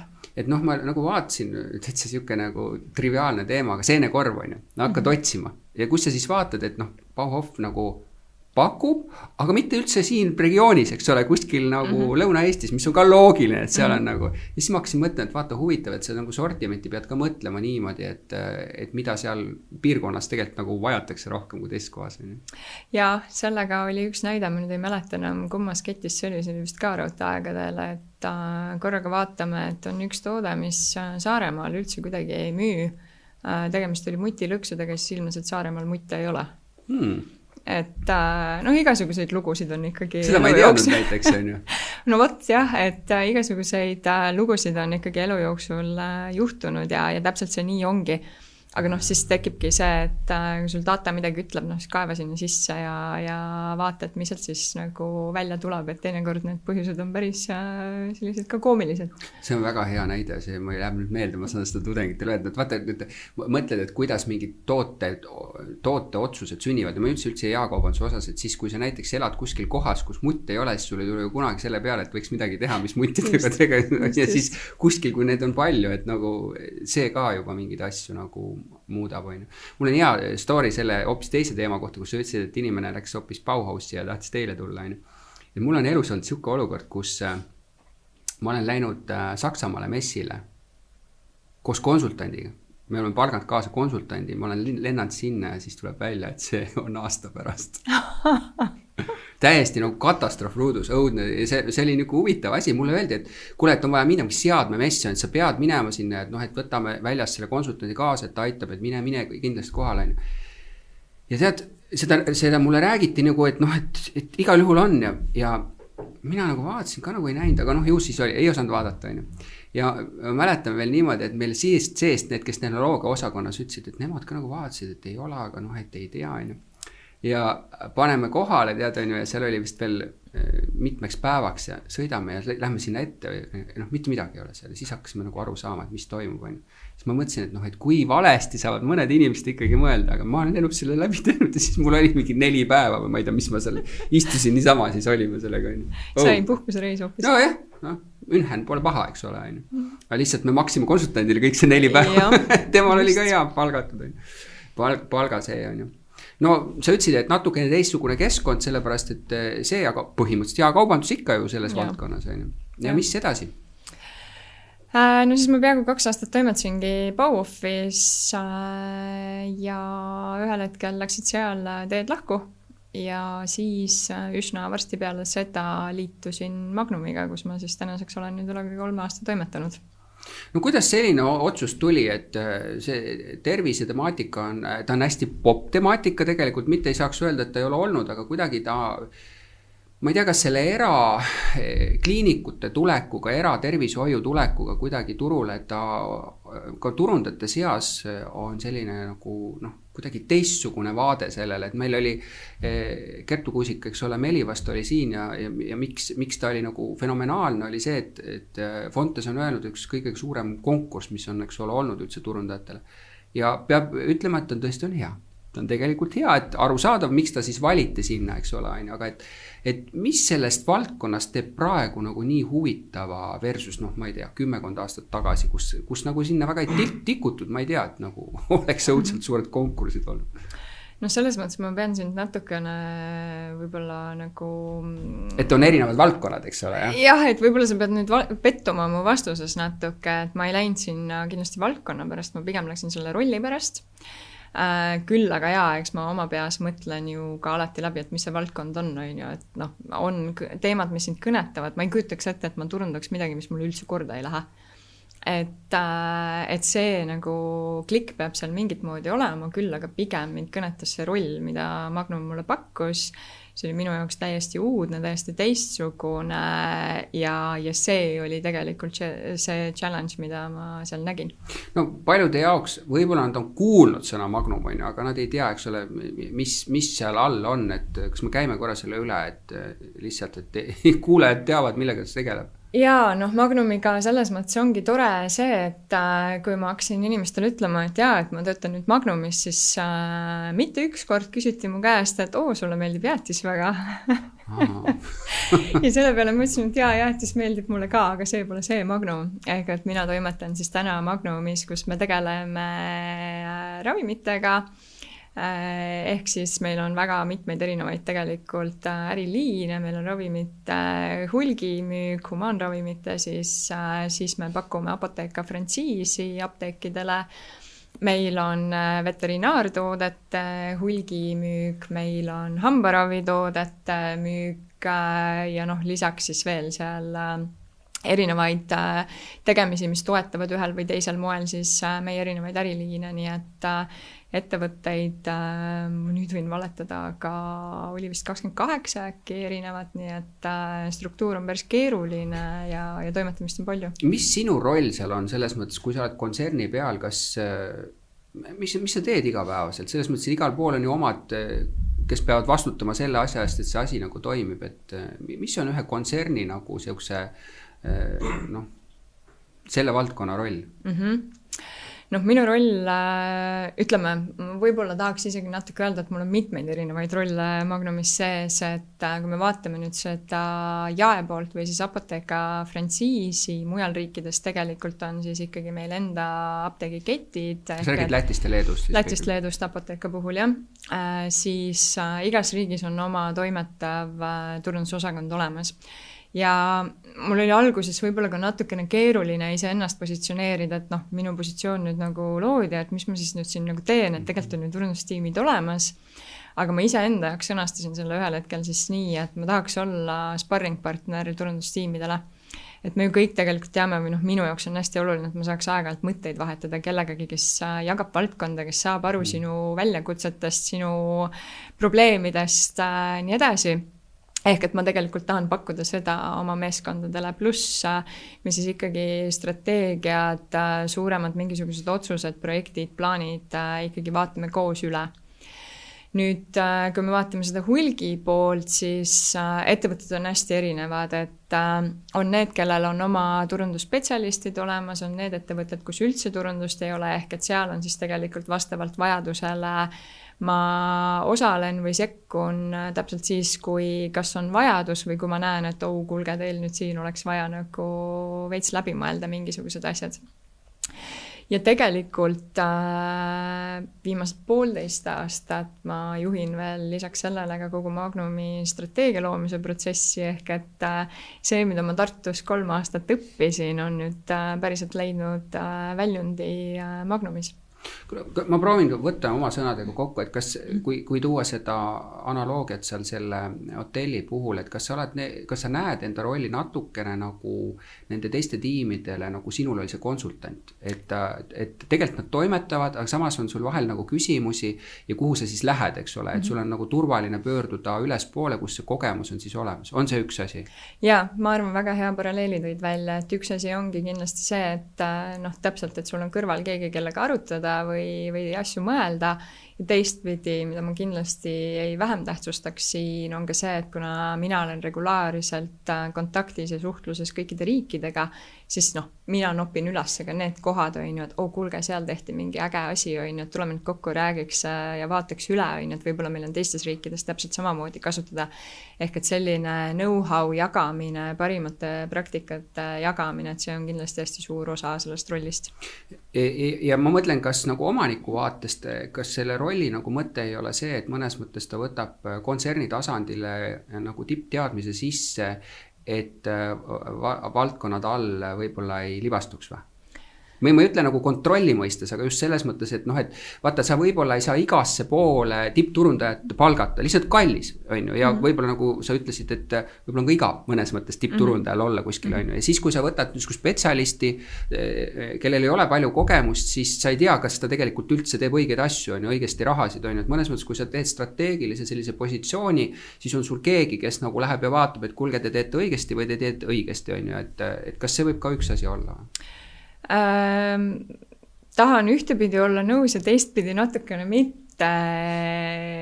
Selles mõttes eks selle rolli mõte natukene on olnud see, et ühtepidi tuua seda valdkondlikku teadmist sisse, teistpidi ka selleks, et ühtlustada tegevusi üle Baltikumi, aga teistpidi vastu ma ei tahaks kuidagi täna öelda, et ma olen targem kui minu turundusjuhid näiteks erinevates riikides, et ma pigem, ma ei tea, kui hästi või halvasti ma sellega igapäevaselt toime tulen, seda peaksid nemad ütlema loomulikult, aga pigem ma tahaksin näha seda, et me oleme kõik võrdväärsed, me arutame, me planeerime koos ja see ongi täpselt see, et noh, nagu ma ütlesin, sparringpartner on ju, et meil on ma saan seda aru ja ma ei mõelnud üldse nagu halvas mõttes, aga ma mõtlen nagu kontserni omanduse mõistes, eks ole, et mõnes mõttes, et kus sa võtad seda, et kes annab nagu hinnangu lisaks sellele, et meil on mingid majandusnäitajad ja mingi strateegia on ju, aga et kas me nagu lähme suures pildis nagu õigesti on ju, et noh, et sa võid seda väljaspoolt osta, aga sul on nagu mõtet nagu see mõnes mõttes see niisugune strateegiline inimene endale kõrvale võtta ja vaadata, et noh, et kõik on kontrolli all, me oleme vaadanud, me oleme selle nagu parima praktika ka ära nagu jaganud, et minu meelest nagu täitsa loogiline, et noh, mul näiteks tuleb varsti Infotari kontserni nagu turundusjuht samamoodi siia, et noh, ta ütleb ka, et ta igapäevaselt ju ei tee nii palju, aga tal on mingi roll seal, eks ole, on ju. Et see kontserni tasandil, eks meil hakkab nüüd üha rohkem tekkima, on ju, et kas sinu jaoks oli nagu, noh, ütleme, sa tulid jaekaubandusest teisest valdkonnast, et mingid totaalsed üllatused, et noh, üks on, mis sind nagu täna piirab mingis osas on seadus, eks ole, mida sul varem ei olnud nii palju. palju, et mida üldse saab, mida ei saa. No sellega on lihtne ennast kurssi viia, loed läbi ja arvestada, aga et kas sulle olid mingid tohutud üllatused, mille peale nagu see muti näide nende lõksudega, et lihtsalt nagu sa arvasid, et selles valdkonnas nagu on turunduslikus mõttes ka nagu rakendatav ja tegelikult ei ole ja hoopis elu on teistsugune või ei ole? Ma pean vist ütlema, et ei ole.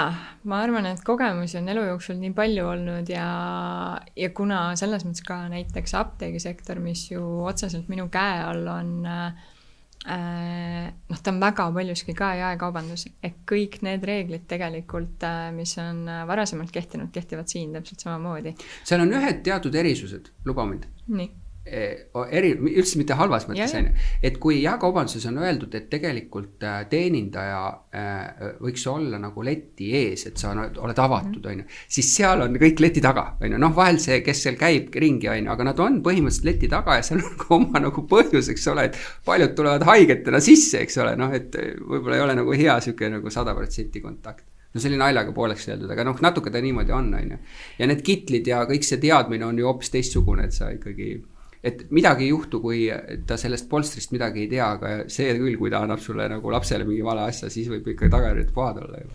Ja siin on nii ja naa, et tegelikult ütleme, apteek on ju väga palju arenenud ja apteegikeskkond täpselt samamoodi, et kui sa nüüd mõtled mõni aeg tagasi, ma sulle aastaid ei ütle, siis oli ju kõik tegelikult leti taga, et täna on apteegikeskkond ju ikkagi avatud keskkond ja tegelikult see apteeker tuleb väga palju sealt leti tagant välja, tuleb sinuga riiuli juurde kaasa, räägib, nõustab, soovitab, uurib su vajadusi, kõike nii edasi.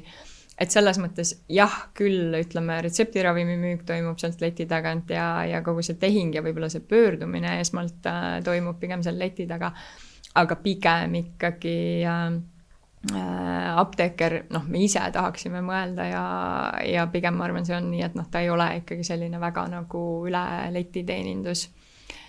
No võib-olla ütleme, et seda oleks õigem apoteeka turundusjuhiga rääkida, aga selles mõttes on vaata huvitav, et me just rääksime klienditeenindusest ja et on professionaalsed klienditeenindajaid ja nüüd on apteeki või selles valdkonnas on tegelikult, nad on pidanud päris palju harima ennast, käima koolis, et üldse olla võimeline ja lubatud seal seda rolli täita.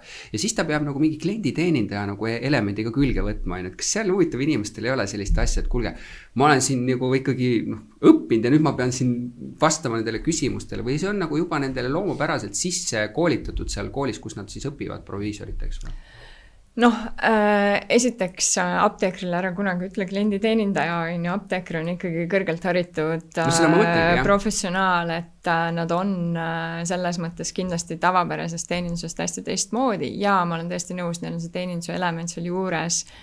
Küll aga pigem ma võib-olla ütleks seda, et need inimesed teevad ju oma tööd väga paljugi sellisest missioonitundest ja ma arvan, siis selles mõttes tuleb neile nagu mingit moodi naturaalselt, loomulikult, eks neid õpetatakse ja õpetame ju ka meie oma apteekreid ja mõnele tuleb see kergemalt ja mõnele mitte, aga see on üks loomulik osa, et kui sa selle ametivaliku endale teed, siis see on paratamatu, et see kliendiga ju otsesuhtlusesse lähed ja see nõustamine ei ole selline, et seal on see toode, mine võta, ei, see läheb ikkagi väga nagu süvitsi.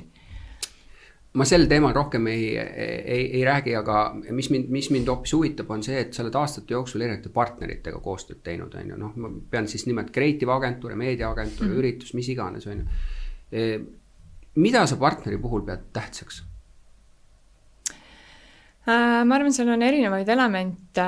See, mida ma juba ühe korra siin varem mainisin, me teeme tööd inimestega, ehk et tegelikult ikkagi see omavaheline match või ma ei tea, me kutsume seda aeg-ajalt keemiakohtumised või nii edasi, ma arvan, see on ülioluline.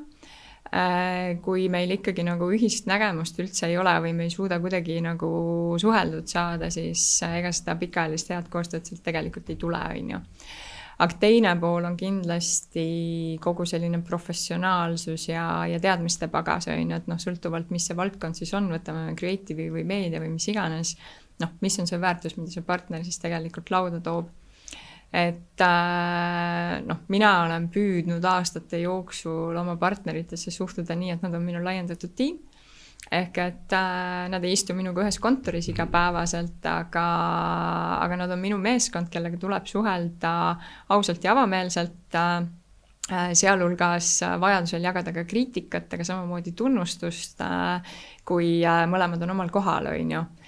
Et ma arvan, et selline aus suhtlemine ja sealhulgas ka tegelikult agentuuride poolelt, et ka siin viimastest aastatest üks minu vaadates siis väga äge kogemus, kus partner töötas välja lahenduse.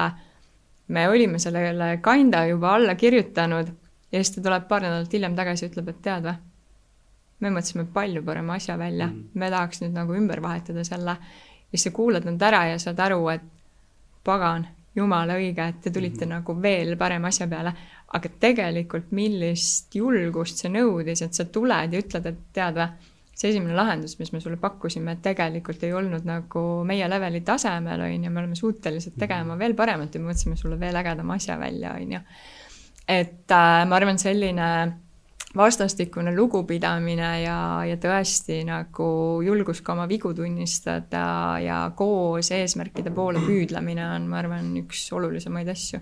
Vaata, meil on pikaajalisi koostöösuhteid olemas, aga on ka lühiajalisi. Kui palju sinu kogemuste järgi on üldse võimalik jagada agentuuridega informatsiooni? Kõiki datat, mis ettevõttel on selleks, et midagi teha või see on paratamatu, et tegelikult me ei saa kõike jagada, kuna Eesti on väike?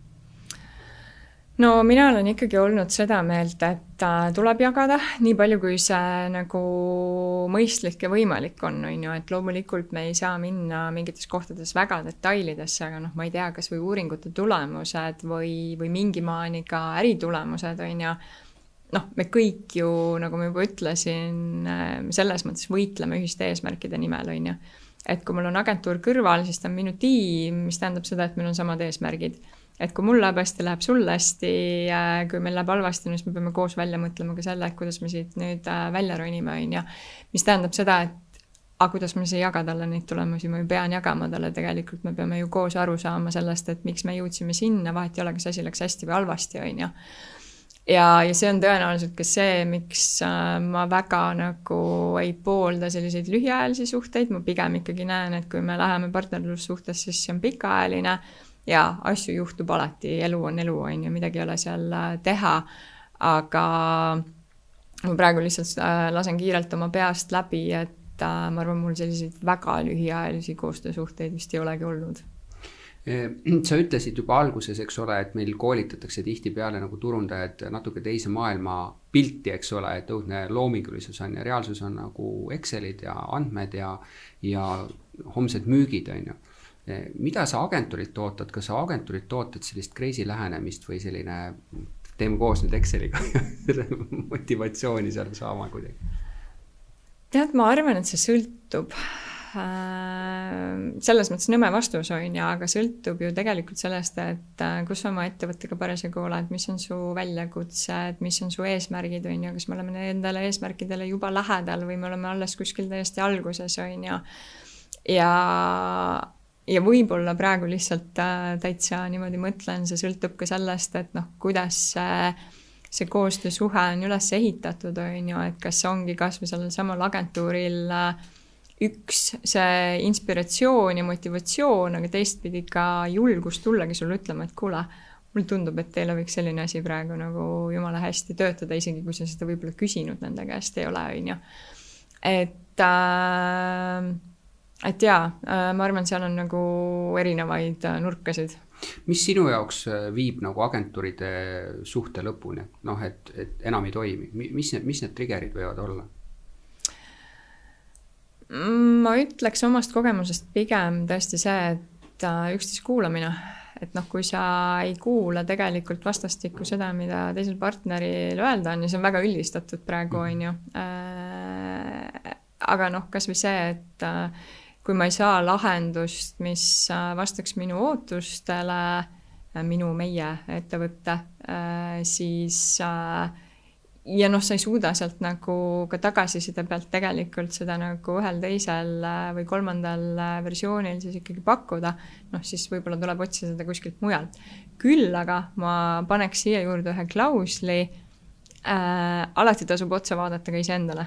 Et been there, done that, kui sisend on halb, siis ega see output ei saa eriti palju parem olla. Et selle ka mingil hetkel omal nahal läbi käinud, et me olimegi valmis ühel hetkel ühte agentuuri üle parda viskama, sest noh, kogu juhtkond ütleb, et noh, ei, no see ei ole üldse nagu see, on ju, et noh, millega nad mõtlevad või kus nad on ju. Ja nii umbes vist 3. korda järjest juba, no me ei saa ja ei jõua tulemuseni. Ja noh, ma tundsin ka ennast puudutatuna, et nagu mis mõttes, kuidas me see jõua, et meil on ju koostöö siiamaani nii hästi nagu klappinud. Ja siis ma läksin koju ja mõtlesin tõsiselt järgi ja sain aru, et tegelikult meie input oli, no ütleme ausalt crap, on ju. Me tegelikult ei teadnud ise, mida me saada tahame. Veel vähem oskasime me seda siis tegelikult agentuuril sõnastada. Järgmisel hommikul läksin tegevjuhi juurde ja ütlesin, et kuule, nüüd on nii, et võtame oma inimesed palun kokku ja räägime läbi ja otsustame ära, mida me tegelikult tahame, et kui juhtkonnas üks arvab ühte, teine arvab teist ja kolmas võib-olla vaatab üldse lihtsalt seda, et make my logo bigger, on ju, siis ei saa sealt tegelikult tulemust tulla. Mõtlesime oma keskis läbi, andsime agentuurile uue sisendi, ütleme ülevaadatud sisendi sama ülesande raames ja tegelikult saime super hea tulemuse lõpuks. Palju sa oled selline nagu enda strateegia lükkaja, ütleme näiteks agentuuride suhtes, et ma ei tea, meediastrateegia, et sa ütled ette, et sa tahad sellist nagu suurt lähenemist, on ju, detailid võivad seal teha, on ju, või kui palju sa ikkagi lased endale kõik asjad nagu teha. Ma ei mõtle nagu tänases rollis üleüldiselt, nagu milline tüpaaž sa oled? Ma arvan, et ma pigem usaldan oma partnereid päris palju. Ma küll küsin kriitilisi küsimusi ja kohati võib-olla teravaid küsimusi. Seda võiks muidugi mu partnerite käest küsida, kuidas nad seda näevad. Aga kui sa veenvalt mulle ikkagi ära argumenteerid, siis ma olen valmis kaasa tulema nende asjadega, et ma olen seda meelt, et kui ma olen agentuuri enda kõrvale võtnud, siis ma olen seda võtnud ju põhjusega, et nemad ju toovad selle kompetentsi lauda. Ma ei saa mitte kunagi olla parim spetsialist absoluutselt kõikides valdkondades, loovas, meedias, milles iganes, et selle jaoks ongi ju koostööpartnerid. Kus su enesekindlus on tulnud? Kas see on tulnud kogemuste läbi või? Jaa, ma arvan küll. Täna sa tunned ennast nagu hästi või? Et paljudel tegelikult turundajatel on probleem tegelikult enesekindlusega. Mida noorem on seda, ma näen õudselt vaeva tudengitega sel teemal, et minu arust, kui meil tuleb põhikooli lõpetanud ja keskkooli lõpetanud, neil nagu on tambitud millegipärast eneseusk nii maha, et neil ei ole seda enesekindlust. Ja et me rääkisime seal alguses sellest ka, et kui sul võib-olla eriala haridust, eks ole, et siis on veel, mina olen samat asja mingis osas nagu tundnud kuskil. Ja mingi moment see hakkab tulema. Kõikidel alati ei tule, et sa täna tunned ennast nagu hästi, et ütleme nii, ma tunnen ennast suhteliselt hästi turunduse valdkonnas, kui me nüüd võtame selle Magnumi näiteks teise poole strateegiate osa, siis see on endiselt see pool, kus mul on väga selgelt imposter syndroom on ju, ja ma mõtlen iga kord, kui ma lähen mingit strateegiapäeva või midagi tegema, et millal nad aru saavad, et ma tegelikult ei tea sest mitte midagi iga kord põlvvärisem. Jaa, aga selle kohta on ka öeldud, et tegelikult see õppimise protsess tekibki meil siis, kui me oleme selles ebakompetentsuse tasemel, eks ole, et ega me ei õpi seal, kus me nagu teame kõike ja tegelikult inimesed reeglina arenevadki läbi selle, et sa võtad selle järgmise etapi ja siis sa saad sealt järgmise etapi, et minu arust see on nagu tavaline, aga et meil ka sul on ju mingi tagasiulatuv kogemus mingitest asjadest ja eks sa siis nagu selle paned kokku, on ju. Kas ma kõikide käest küsin seda ideed ja kanalit, on ju, et kas sa nagu pigem usud sellesse, et üks idee ja siis me mõtleme selle idee, kuhu see kanalitesse läheb, et kuidas me selle kliendini viime või on see, et paneme kõigepealt paika selle, mis kanalite kaudu me räägime kliendiga, eks ole, ja siis mõtleme selle formaadi sinna peale? Pigem idee, ma arvan. Idee, sest kanal on ju see, kuidas sa viid selle sõnumi kliendini, on ju, et kus teda kätte saad, kus sa teda kõnetad, aga noh, sul võivad kanalid olla super head, aga kui sul ideed ei ole, noh, mida siis räägid talle? Ei, ma sellest saan aru, et selles mõttes idee on vajalik, on ju, aga just, et mis see lähtekoht on, see tuleb sellest traditsioonilisest lähenemisest, eks ole, et kas sa valid agency of record'iks creative agency või media agency, on ju. Et kumbat sa nagu pigem valiksid, et pigem siis creative agency't või? Ma ei tahaks üldse ühtega teist nagu ala hinnata. Kui elu on näiteks must ja valge, ma saan aru, ütleme, et siuke, ma mõtlen podcasti puhul peab nagu teatud disclosure'id juba ette ütlema, et noh, et kõik sõltub, see on tõsi. Me ei tee midagi üksinda meeskonnaga teeme, see on ka tõsi, on ju. Ma selle nagu nii arvestan sinna sisse alati nendes küsimustes, on ju. Aga kui sa peaksid pigem nagu valima, et kuhu, millesse sa usud rohkem, siis sa pigem usud sellesse creative lähenemisse rohkem, eks ole. Ma arvan küll, jaa. Täna eriti, ma isegi praegu mõtlen, et võib-olla ma mõni aeg tagasi oleksin sulle vastupidi vastanud ja oleksin öelnud, et meedia on ülioluline ja see, kuidas ma deliverdan ja nii edasi. Aga täna mulle tundub, et see idee on selles mõttes võib-olla isegi olulisem, et noh, mida sa siis tegelikult ütled ja kuidas sa silma paistad kogu sellest meediamürast, mis meie ümber ju täna on, et sotsiaalmeediat ja kõike me juba puudutasime, paneme sinna kõik teised kanalid juurde. Noh, sa pead silma paistma, sa pead tegema midagi sellist, mis silma jääb, mis kõnetab. Ma olen hästi brändinguusku turundaja, et kampaaniad on olulised, allahinnused on olulised, aga brändi seejuures ei tohi ära unustada. Ja kõik see idee ja see loovus pluss seesama, et noh, miks me kogu seda asja teeme, et see purpose nii-öelda seal taga, see tegelikult peab ju kandma kogu sinu tegevust. Sellega olen jumala päri, aga ma olen aru saanud, et ma olen täiesti teine turundaja, sest noh, enamus valib selle idee nagu Pathi on ju, et nad ütlevad ja ma olen kõikidele öelnud, et ma olen nagu 100% kanali usk. No 100%, siin ei ole nagu küsimuski. Ja see eeldus on muidugi see, et kanali peale peab sulle idee tulema, mis on eristuv ja kõik muu on ju. Aga ma lihtsalt ei näe teist vajadust sellepärast, et sa muidu selle idee otsimisel kanali vastu kulutada õudselt palju ressurssi, sellepärast et see idee ei pruugi nendes kanalites nagu noh, see on ikka kallis seal teha ja nii edasi, et see protsess on palju lihtsam see, et kui ma tean täpselt oma sihtgruppi, kust ma teda kätte saan, on ju, siis ma saan tegelikult talle palju lihtsamini midagi serveerida. Aga ma olen aru saanud, et ma olen vähemuses.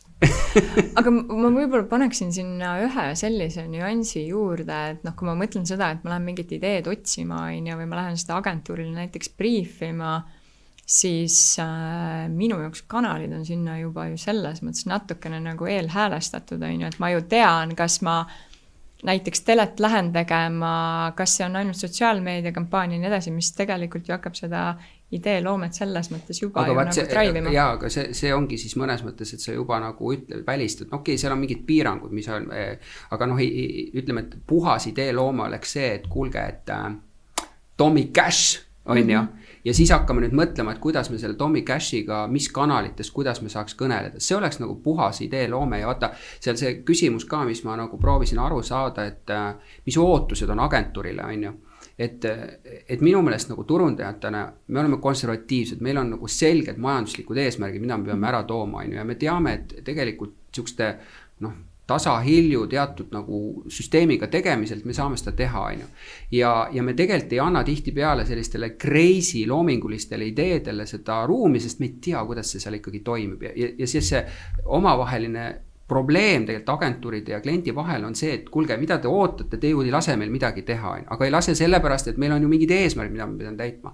Ja noh, seal on see jälle nagu müügi ja turunduse vahel on mingi niuke ebakõla sisse ehitud, et mina väidan ka seda, et creative agentuuri ja kliendi vahel on ka see ebakõla, tuleb sellest eesmärkidest, on ju. Et kui me läheks nagu täiesti selle idee peale, siis me nagu unustaks kõik ära, on ju. Ja me ütleme, et meie eesmärk on tegelikult kõnetada seda sihtgruppi. On ju? Ja nüüd on küsimus, missuguse ideega me seda saame ja kõik me paneme, aga tegelikult me arvatavasti väga paljult ikkagi nagu just teame seda, et noh, et suure tõenäosusega me neid kanaleid kasutame, me mõtleme juba selle sees, me võiks öelda, et tegelikult kanal määrab, on ju. Sest noh, ütleme, et kas sa lähed telesse, siis missuguse klipi pikkusega, missuguse produktsiooni kvaliteediga versus näiteks sa lähed sotsiaalmeediasse, on ju, missuguse klipi pikkuse, noh, et see tegelikult hästi palju määrab seda ideed ennast minu meelest, on ju.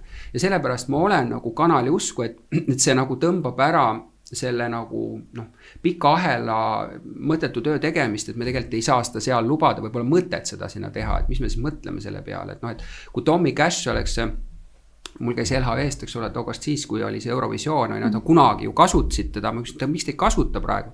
Suurem tõenäosus, ta ütles, et nad mõtlesid, aga et seal ei leitud ühist osa, arvatavasti oli see raha küsimus, on ju.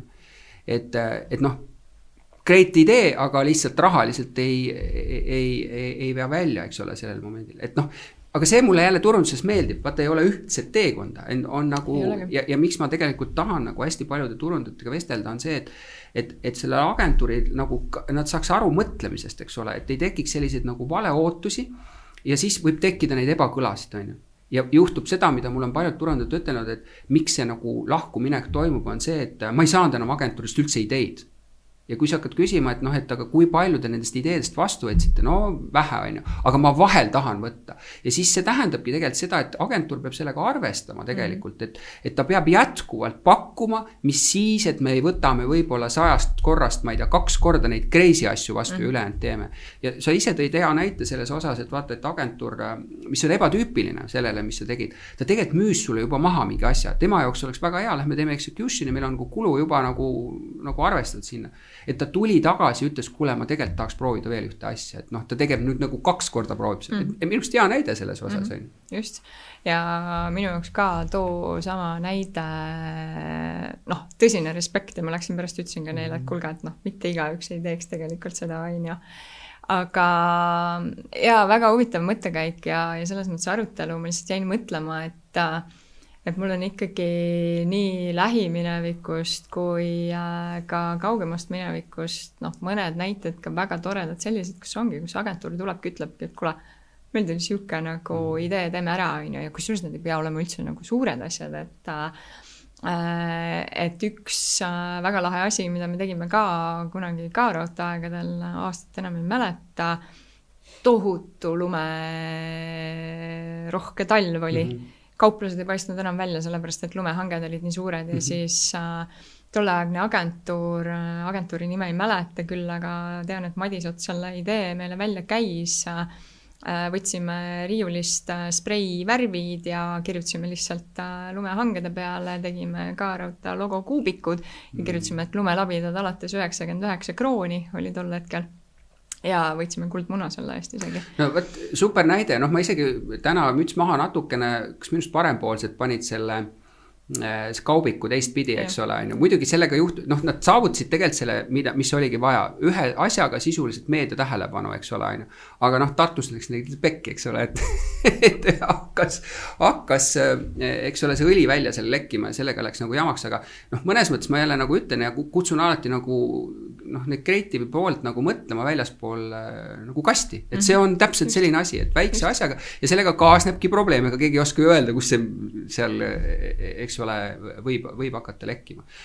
Kuidas sul suhe sotsiaalmeediaga, ma mõtlen seda, et kas sa ise seal postitad väga, et kuidas sinul on nagu korraldatud see, et sotsiaalmeedia, kas te sisuloomet mingitki saate üldse praegu luua ja kuidas see korraldatud on, mingi agentuur teeb või ise sees tehakse või mitte? Täna nüüd, kui me Apotekast räägime, siis sotsiaalmeediaga tegeleme, väga aktiivselt tegeleme. Apoteka Eestis ja Leedus on see meil majas sees, meil on omad inimesed, kes teevad. Lätis on ta outsourcitud agentuuri käest. Et toimetamist on päris palju, teemasid on päris palju, mida kajastada ja nii edasi. Aga see on tavapärase nagu sisuloome protsess, et nagu kampaaniat teete, et see niisugune approvimisprotsess ei ole nii, et keegi spetsialist nagu kuule tegele ja siis ta kogu aeg paneb ülesse või? Ei, see käib ikkagi üleüldise planeerimisega ühte jalga, et kui me planeerime oma tegevusi kuuks ajaks, on ja mis on meie põhifookused, põhisõnumid, nii edasi, siis sotsiaalmeedia inimesed on seal kaasas, mõtlevad siis omakorda välja, et kuidas me need sõnumid viime siis läbi sotsiaalmeedia oma jälgijateni ja planeerivad siis selle ja ühtlasi siis põrgatame ka tiimis sees edasi-tagasi, on ju, et kuulge, ma ei tea, kuskilt jäi mingi uus äge trend silma, seda oleks võimalik ka meie sektoris teha, et sellist mõtlemist on tegelikult seal ikkagi päris palju. Ma mõtlen, et kas postituse kinnitamine käib samamoodi nagu traditsiooniline meedia või lastakse tegutseda?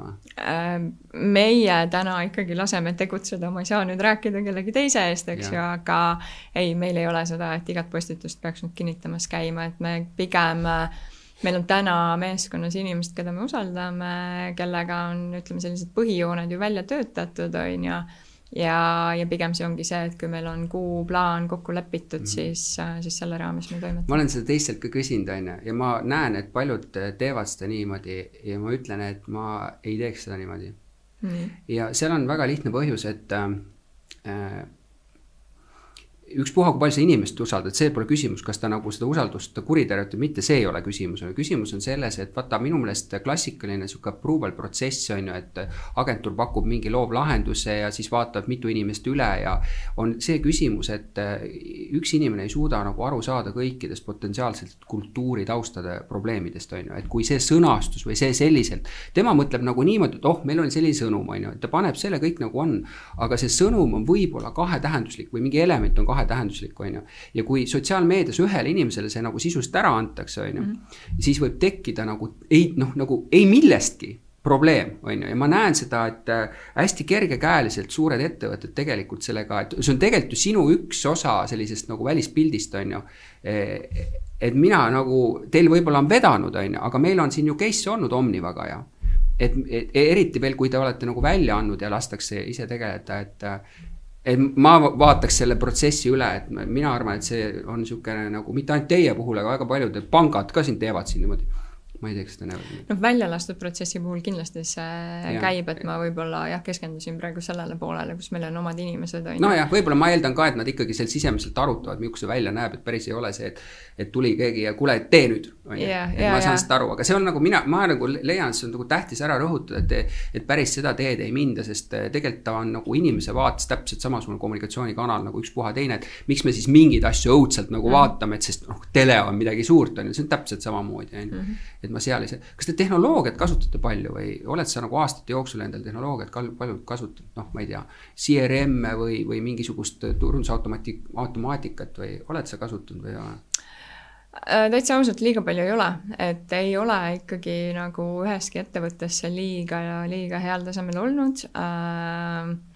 Jah, mingeid erinevaid kokkupuuteid siin-seal, aga ütleme sellist väga hästi sisse töötatud protsessi pole olnud ja võib-olla ütleme need ka viimased minu kogemused ei ole olnud piisavalt pikad, et ka tohutult palju sealt midagi välja töötada selle ajaga veel. See on tõsi, see võtab mitu aastat aega, muidugi ma seda ka ütleks kõikidele, kes kuulavad ka, et pigem peaks nagu sinna vaatama, et see on ikkagi nagu see selge tulevik. Kuule lõpetuseks alati ma küsin tehisintellekti kohta, kuidas teil seda kasutatakse selles mõttes, et üleüldiselt nagu, kas sa näed sellel turunduses nagu mingit kohta, mis kohta sa näed sellel ja kuidas näiteks agentuuriga koostööd, kas sa näed juba, et mingis osas nagu sisuloome võiks läbi tehisintellekti toimuda?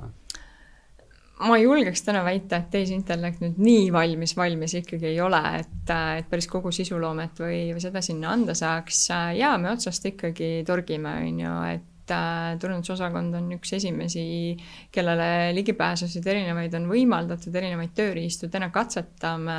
Ma ise olen ka selles teemas pigem võib-olla proovinud ennast rohkem kursis hoida, kui võib-olla mu igapäevane töö seda isegi nõuab. Lihtsalt selle mõttega, et saadagi aru, et kas sealt tegelikult siis tekib seda potentsiaali, et ma ei tea, kuskil mingeid töövoogusid automatiseerida ja nii edasi. Minu tänane kogemus, mul on olnud paar mõtet, mis on ütleme juba mõned aastad siin kriipinud mu hinge, kus ma näen, kus me teeme väga palju nagu ebapraktilist käsitööd. Ei ole suutnud täna AI seda ikkagi ära lahendada, et olen proovinud siin-seal, olen rääkinud erinevate inimestega, ei ole seda lahendust täna ikkagi niimoodi, et ta vajab ilmselt ikkagi natukene sellist veel sissetöötamist, natuke veel arenemist. Küll ja erinevad keelemudelid, pildimudelid, nii edasi teevad juba päris ägedaid asju täna. Natuke on võib-olla see küsimus, et kuidas sa siis integreeritada oma sellisesse, võib-olla meie puhul ka väga sellisesse korporatiivmaailma, on ju. et ta kindlasti areneb, mille üle mul on ääretult hea meel, et mu meeskonnad on ise täna sellised uudishimulikud ja tulevad, küsivad, et kuule, kas me saaksime sinna ja kas me äkki võiksime seda proovida ja katsetada, et isegi kui see võib-olla nagu välja ei jõua, siis vähemalt inimesed on ise uudishimulikud, hoiavad ennast kursis ja tahavad sellega toimetada, mis on ju hea eeldus selleks, et ühel hetkel võib sealt tulla ka mõni väga äge asi välja. Mis sa arvad lähimad 5 aastat, mis sul ees ootab? Kas turunduses midagi muutub sinu jaoks või on nagu business as usual? Kas sa isiklikult oled rohkem, nagu sa praegu tegeled strateegia tasandiga, et sa juba nagu tunned vana kala ennast seal vees või? Ei, selles mõttes, ega vanadel kaladel on ka alati õppida, et kas või see sama AI pool, et ma arvan, väga keeruline on ennustada, mida see 5 aastat toob, et vaatame kas või 5 aastat tagasi. Ma arvan, me keegi ei arvanud, et me täna oleme sellises kohas, nagu me oleme, et me olime Covidis siis. Just, et asjad toimuvad ikkagi väga-väga kiiresti täna ja seda nagu ennustama minna oleks selline tõeliselt kohviboksu pealt ennustamine. Ütleme siis nii, mis unistus on? Et sa ütlesid, vaata, et mingi moment sa said hotellindust teha, mida sa tahtsid, aga praegu? Minu unistus on täna strateegia, et ma ikkagi nagu väga selgelt elan ja hingan strateegiaid ja ega siis see Tartu Ülikooli valik ei olnud ka selles mõttes juhuslik, on ju. Et mu töölaud jaguneb täna, ma ütleks selline väga umbkaudu pooleks, et pool minu ressursist läheb siis tõesti oma meeskondadele ja turundusele, pool selle strateegiale ja ma ise tunnen, et mind väga selgelt käivitab see strateegia pool rohkem, mis tähendab seda, et tiimid tegelikult saavad veelgi rohkem autonoomiat ja mu kõrval peavad olema tegelikult hästi tugevad inimesed, kes need rollid välja kannavad. Aitäh, Maarja-Liis! Aitäh! Pikk vestlus oli jälle, aga pikad karjäärid vajavad ka pikka süvitsi minekut. Väga huvitavad mõtted olid, aitäh, et võtsid selle aja ja meiega oma mõtteid jagasid. Aitäh kutsumast, see oli väga tore. Ja aitäh kõikidele, kes kuulasid ja tulge jälle järgmist episoodi kuulama. Kõike head!